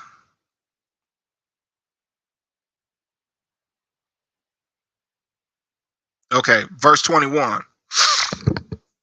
And when Hadad heard in Egypt that David slept with his fathers, and that Joab, the captain of the host, was dead, Hadad said to Pharaoh, let me depart, that I may go to mine own country. Then Pharaoh said unto him, but what hast thou lacked with me, that, behold, thou seekest to go into thine own country? And he answered, nothing, howbeit let me go in any wise. And Yah stirred him up another adversary, Rezon, the son of Elidah, Salah, which fled from his lord Hadazer, king of Zobath. And he gathered men unto him, and became captain over a band, when the Wads slew them of Zobath. And they went to Damascus, and dwelt there, and reigned in Damascus. And he was an adversary to Yashar'Al all the days of Shalimah, because the mischief that Hadad did, and he abhorred Yashar'Al, and reigned over Syria. So he hated Israel, and he reigned over Syria. And Jeroboam, the son of Nebat, and a Raphathite of Zeradah, Shalimah's servant, whose mother's name was Zeruah, a widow woman, even he lifted up his hand against the king. And this was the cause that he lifted up his hand against the king. Shalimah built Milo and repaired the breaches of the city of the Wad, his father. Salak, I said Milo, I meant Milo. And the man Jeroboam was a mighty man of valor, and Shalimah, seeing the young man that he was industrious, he made him ruler over all the charge of the house of Joseph. And it came to pass at the time when Jeroboam went out of Jerusalem that the prophet Ahijah, the Shilonite, found him in the way, and he had clad himself with a new garment. And they two were alone in the field. And Salah and Ahijah caught the new garment that was on him and rent it in 12 pieces. And he said to Jeroboam, take thee 10 pieces, for thus saith Yahweh, the Allahayim Yashar'Al, behold, I will rend the kingdom out of the hand of Shalimah, and will give thee 10 tribes to thee. But he shall have one tribe for my servant the Wad's sake, and for Jerusalem's sake, the city which I have chosen out of all the tribes of Israel, because they have forsaken me and have worshipped Ashereth, the goddess of the Zidonians, Chemosh, the god of the Moabites, and Milcom, the god of the Ammon, the children of Ammon, and have not walked in my ways to do that which is right in mine eyes, and to keep my statutes and my judgments, as did the Wad his father. Howbeit I will not take the whole kingdom out of his hand, but I will make him prince all the days of his life for Dawab, my servant's sake, whom I chose because he kept my commandments and my statutes. But I will take the kingdom out of his son's hand and will give it unto thee, even 10 tribes, northern kingdom. And unto his son will I give one tribe, that Dawab my servant may have a light away before me in Yashar'Al, the city which I have chosen me to put my name there. And I will take thee, and thou shalt reign according to all thy soul desireth, and shalt be king over Israel. And it shall be, if thou wilt hearken and do all that I command thee, and walk in my ways, and do that is right in my sight, to keep my statutes and my commandments as Dawab my servant did, that I will be with thee and build thee a sure house as I built for Dawab, and will give Israel unto thee. And I will for this afflict the seed of Dawab, but not forever. Solomon sought therefore to kill Jeroboam, and Jeroboam arose and fled into Egypt unto Shishak, king of Egypt, and was in Egypt until the death of Solomon. And the rest of the acts of Solomon are all that he did, Salak, and all that he did, and his wisdom, are they not written in the book of the acts of Solomon? And the king, and the time that Solomon reigned in Yashar'Al over all Israel was 40 years. And Solomon slept with his fathers, and was buried in the city of Dawud his father. And Rehoboam his son reigned in his stead. So we saw the division of the tribes there. The 10 tribes made into the northern kingdom, and the southern tribes being Judah and Benjamin. So that split of the tribes, that disjointment that still is in effect to this day, is because of what Malak Shalimah did by serving idol gods, the idol gods of his heathen wives. So that's why we have so much tribalism among ourselves as a nation to this day.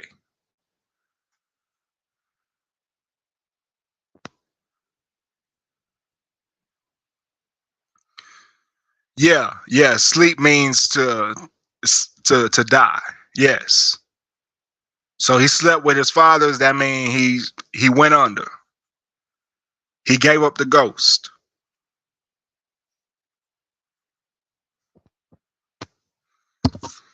So now we learned that. We learned about this hatred of your own people in several different dynamics. We learned it in several different dynamics, but there's a few more precepts I want to cover before we call it a lesson, right? Because this is something that's been going on for a while, and it's something that contributes to the disjointment of our nation, having this raccoon mentality, hating your own people in front of the other nations and preferring the other nations over your own people. They're not going to respect you for doing that. They won't respect you. There's no win in talking down on your own people to the other nations. There's no win in that.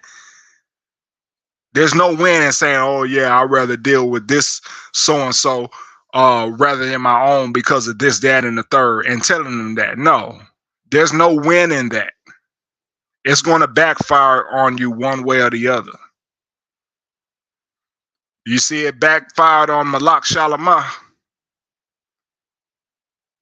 Malak Shalimah was specifically instructed. He knew Thawara, but he let his lust get the best of him.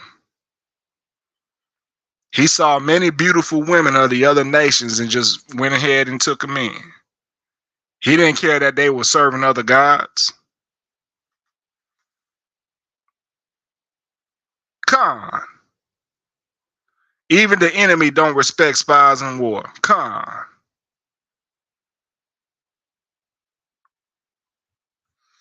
That mess backfired on him. And all his wisdom, knowledge, and understanding, he let his choice in not staying within Yashar'Al and his unions to be his demise at the end. He started building altars of worship for these idol gods and started worshiping these idol gods. With all that knowledge, wisdom, and understanding Malak Shalimar has, he still became susceptible to such folly by the influence of his wives of the other nations.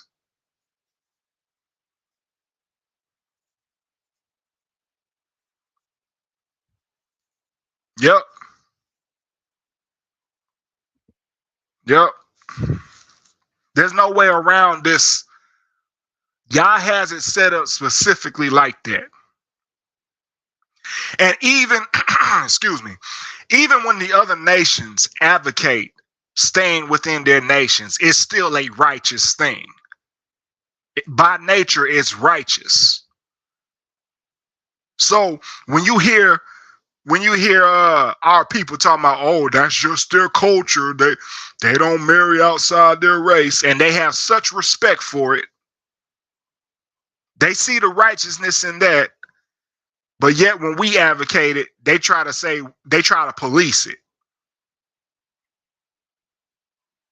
But it's a righteous thing regardless when they advocate such a thing.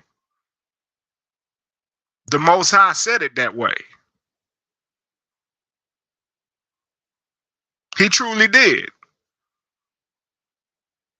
And we've seen the consequences of it by the way of Malak Shalimar. And we've seen the grace of it by the way of Moses. With Zipporah. Zipporah was his Ethiopian wife. Zipporah.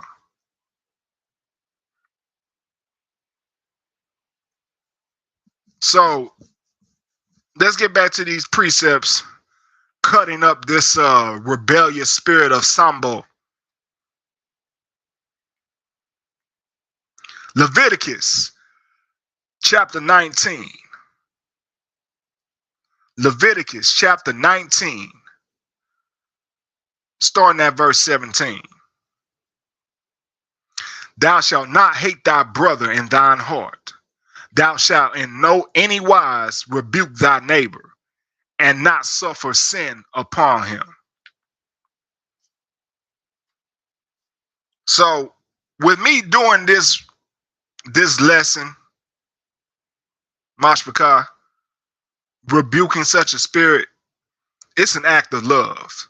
Because by me bringing this to the forefront, I'm not suffering sin upon anybody listening to this live stream. If I was suffering sin, I'll be condoning it. I wouldn't even be putting in the time and energy to cover this and to show its folly. I'll just be like, yeah, you can do whatever you want to do. Yeah, y'all doesn't have a problem with it. Just live your life. Oh yeah, you can serve other gods. This, that, and third.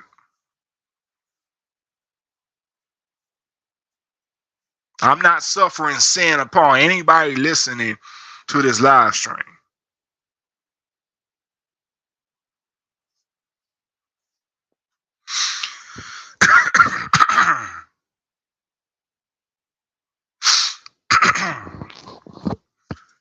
And y'all have to bear with me. My allergies have been flaring up on me for the past couple of days.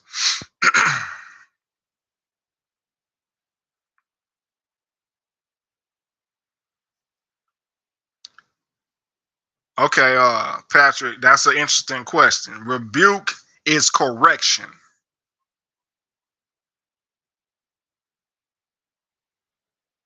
It's correction.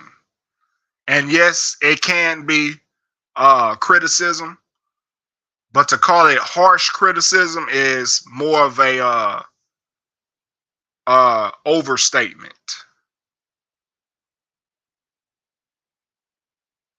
Yeah, it's overstatement. So what's a sharp rebuke is a correcting with no holds bars.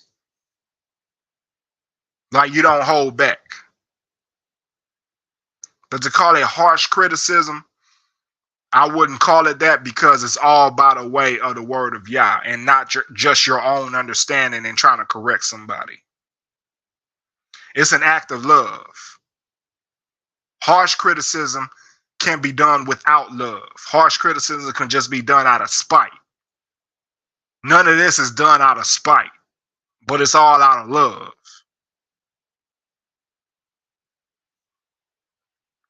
And yeah, true follower, this Houston weather is crazy.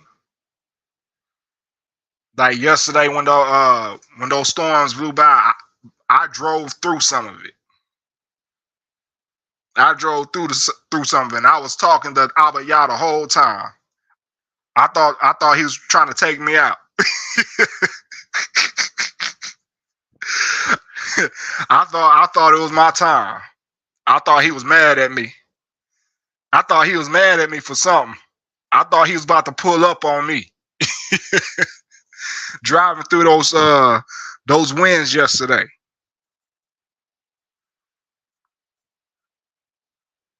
I appreciate that. I appreciate that. Yeah, I did experience that weather. I got caught in it. I seen the rain moving sideways. Like literally that rain was horizontal and it was shaking my car.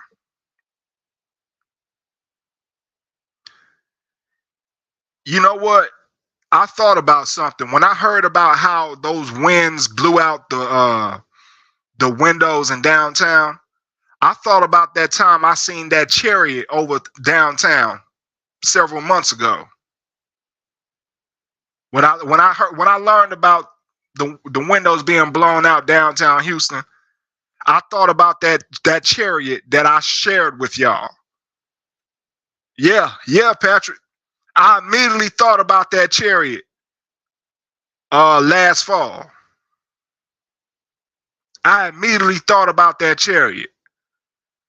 Because when I caught that chariot, it was downtown. It was hovering over downtown and camouflaged in the clouds.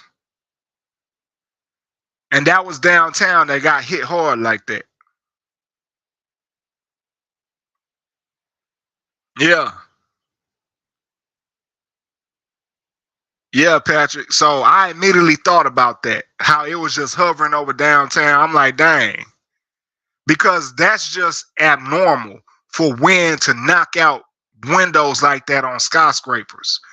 Those windows on skyscrapers are thick. Those are thick windows. And you mean to tell me wind busted out those windows?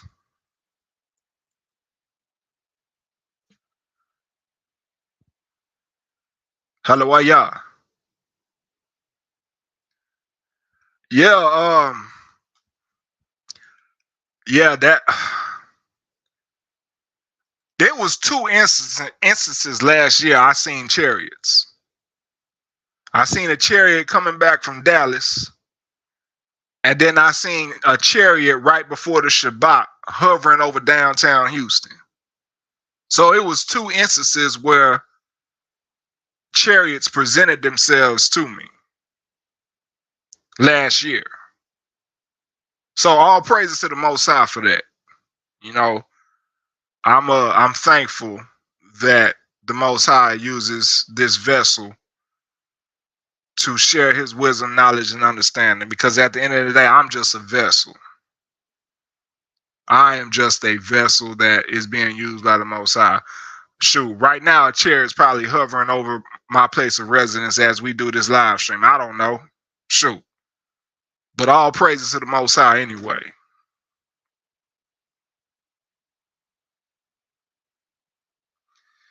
Patrick, you say you don't even want to know about New York City because there's a skyscraper over 80 stories tall that is leaning. Oh, shoot. All praises. Yeah, of course, New York City is under judgment. I mean, y'all done have floods, earthquakes. Yeah, sure. They found the tunnels of the synagogue of Satan and all that crazy stuff. Yeah, yeah. There's a lot of wickedness in New York City. There's a lot of wickedness up there.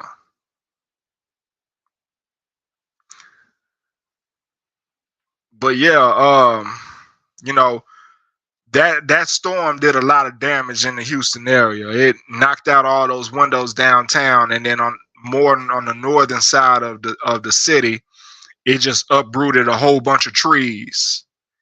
And I heard, I don't know how true this is, but I heard there was 4 deaths that was caused by that storm. 4 people died. And it was basically from trees falling on top of the house. Like those winds were knocking over trees like bowling balls do bowling pins.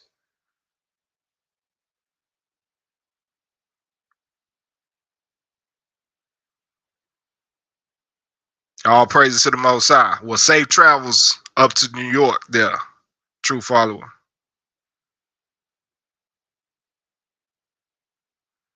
Yeah, I've heard that happening before too. Of cranes falling on people. I've heard of that before too. Yeah, the Most High is out here judging.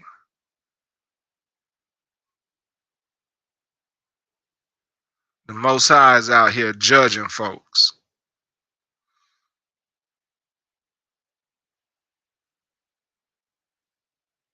It was a mixture of both, Patrick. It literally was a mixture of both. Not too long ago, like last week or a week and a half ago, we had flooding in the area. And then all of a sudden, we just had this crazy storm. And before the storm hit, I got like 3 emergency notices on my phone. One was for a tornado. It's saying tornado warning, take cover now. And then the other 2 was severe thunderstorm with 80-mile-per-hour winds. Yeah, yeah, they did say straight line winds. And I don't even know what that is. What's a straight line wind? Like, I can't fathom what that is. Like, it just came straight down and impacted the buildings downtown. Like, just a big force.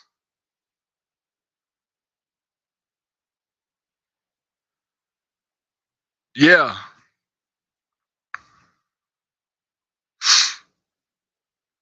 A nor'easter. I don't even like that word. A nor'easter. What the hell are you talking about, Patrick? A nor'easter. I don't even like that word. Why they call it that?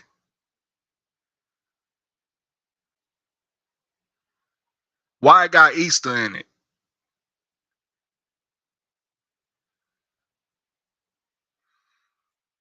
It's something. The Most High is just casting judgment. And in some areas here in Houston, that wind knocked down whole brick walls. Like, y'all can research it. Go ahead and Google it. There was a wall, a brick wall that got blown out just by the wind itself.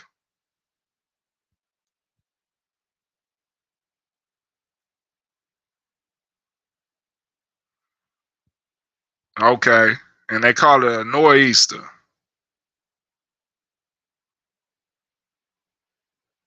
That's wild.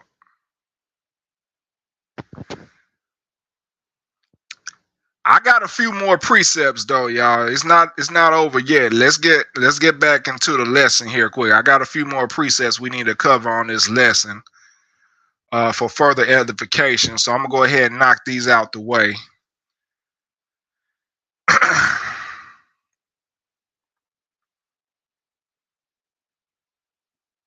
Leviticus chapter 19, verse 18. Thou shalt not avenge nor bear any grudge against the children of thy people. What did Arthur Robert say? Leviticus chapter 19, verse 18. Thou shalt not avenge nor bear any grudge against the children of thy people, but thou shalt love thy neighbor as thyself. I am Yahweh. So again, it is a commandment to not hold a grudge against your own, as many do in folly.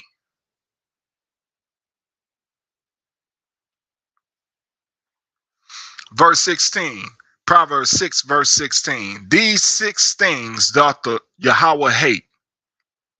Yes, 7 are an abomination unto him.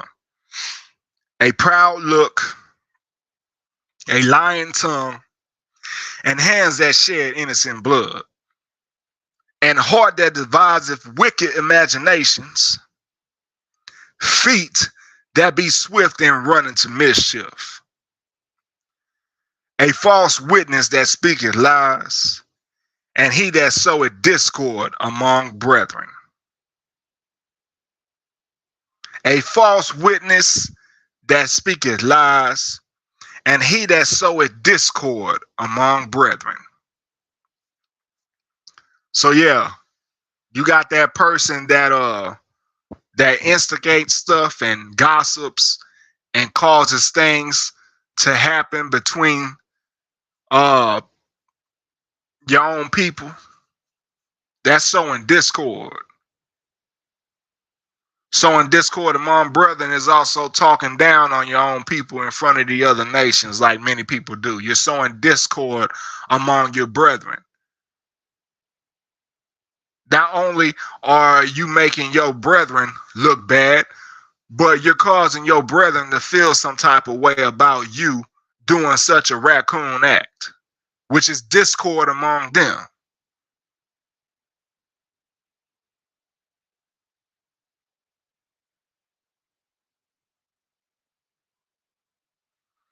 The Most High said he hates that, sowing discord among brethren.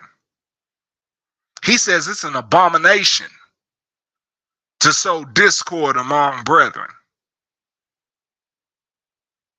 Proverbs chapter 6, verse 19. And how much more folly is this hatred of your own? How much more folly it is. Let's go to the book of 1 John, chapter 3, verse 15. Book of 1 John, chapter 3, verse 15. Hold on a second. Hold on a second, y'all. Hold on.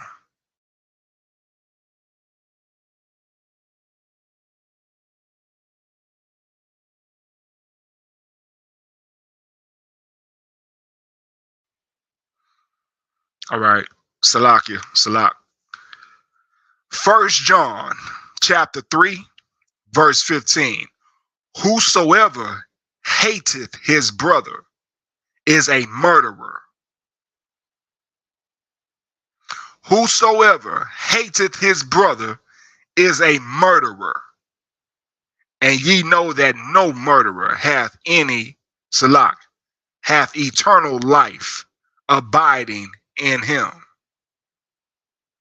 So remember at the beginning of this lesson, I said those who raccoon and given over to raccoonery are reprobates. That's a reprobate, not having any eternal life abiding in you. You're the walking dead.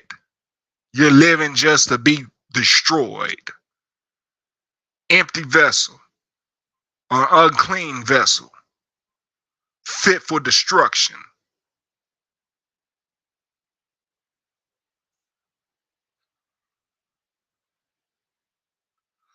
Now, to top it off, this spirit, this same Sambo spirit, this raccoon spirit, it originated from 2 brothers. And we're not talking about Jacob and Esau. This was before Jacob and Esau. Matter of fact, it was the same spirit working in Esau. Cain and Abel. Yes, Cain and Abel. That's a spirit of Cain when one is given over to a raccoon. That's a spirit of Cain. And we know Cain was a murderer because he hated Abel. He had envy of Abel. Let's get into that.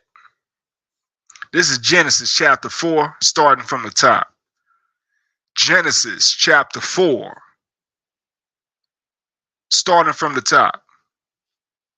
Yes, y'all see it. I'm glad y'all see it, by the way, Wakwadash.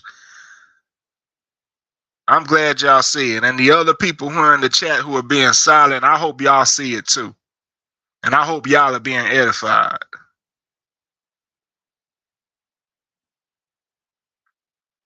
Genesis chapter 4, verse 1. And Adam knew Eve his wife, and she conceived and bare Cain, and said, I have gotten a man from Yahweh. And she again bare his brother Abel, and Abel was a keeper of sheep, but Cain was a tiller of the ground. And in process of time, it came to pass that Cain brought of the fruit of the ground an offering unto Yahweh. And Abel, he also brought of the firstling of his flock and of the fat thereof. And Yahweh had respect unto Abel and to his offering. But unto Cain and to his offering he had no respect. And Cain was very wroth, and his countenance fell. And Yahweh said unto Cain, why art thou wroth? And why is thy countenance fallen? If thou doest well, shalt thou not be accepted? And if thou doest not well, sin lieth at the door. And unto thee shall be his desire, and thou shalt rule over him. And Cain talked with Abel his brother, and it came to pass, when they were in the field, that Cain rose up against Abel his brother and slew him. And Yahweh said unto Cain, where is Abel thy brother? And he said, I know not. Am I my brother's keeper? And he said, what hast thou done? The voice of thy brother's blood crieth unto me from the ground. And now art thou cursed from the earth, which hath opened her mouth to receive thy brother's blood from thy hand. When thou tillest the ground, it shall not henceforth yield unto thee her strength. A fugitive and a vagabond shalt thou be in the earth. And Cain said unto Yahweh, my punishment is greater than I can bear. Behold, thou hast driven me out this day from the face of the earth, and from thy face shall I be hid, and I shall be a fugitive and a vagabond in the earth. And it shall come to pass that everyone that findeth me shall slay me. And Yahweh said unto him, therefore whosoever slayeth Cain, vengeance shall be taken on him sevenfold. And Yahweh set a mark upon Cain, lest any finding him shall kill him. What did 1 John 3:15 said? Whosoever hateth his brother is a murderer, and ye know that no murderer hath eternal life abiding in him. Cain didn't have eternal life abiding in him. He became marked by the Most High. He became a fugitive and a vagabond. In other words, a reprobate.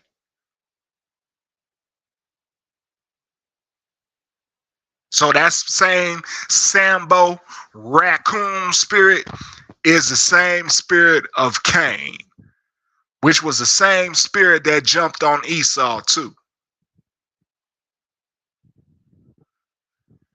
causing Esau wanting to kill Jacob.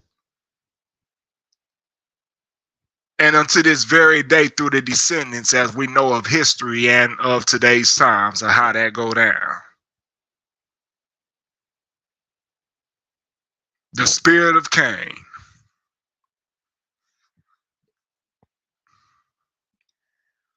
So yeah, we had a good little intermission of conversation a little too soon, because that concludes the whole lesson there. But nonetheless, this explains that Sambo spirit, that raccoon spirit. It breaks it down to a T. It's a lack of natural affection, which in turn becomes very detrimental and a spiritual filth to the vessel that's practicing such an abomination, which is seen as sowing discord among brethren. You're sowing discord among brethren when you speak ill of your brethren. When you speak ill of your brethren to the other nations in efforts to gain favor or acceptance of the other nations. You become a fugitive and vagabond to the other nations because the other nations don't truly respect one who hates their own people.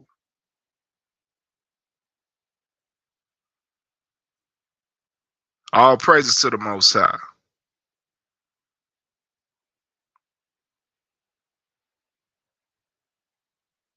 So, yeah, when that backfires on these individuals who have that raccoon spirit, when it backfires and their acceptance that they long for turns on them, it is being marked by the Most High as Cain was marked. You become a fugitive and a vagabond to those who you desire acceptance from.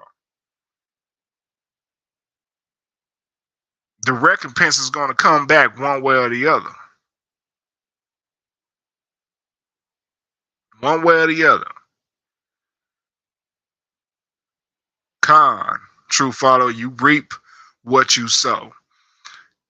And again, it is an abomination to the Most High to have such an attitude, to sow discord among your people.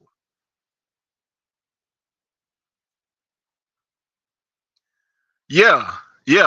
That's why I made Drake the thumbnail.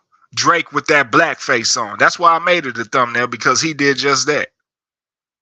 But we already know Drake is a profane idiot. I mean, it had nothing to do with Drake, but the spirit that's on Drake. For him to even go that low and put blackface on his face, shucking and jiving for his massa.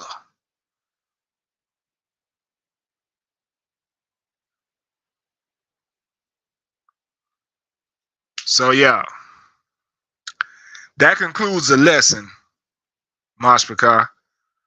By all means, feel free to play the playback and take notes, listen in, do what you need to do. Let this be a segment of study for the Shabbat for you. And just have a blessed Shabbat with all that being said. Stay safe out there, and may peace, serenity, and prosperity be multiplied unto you all. Shabbat Shalom.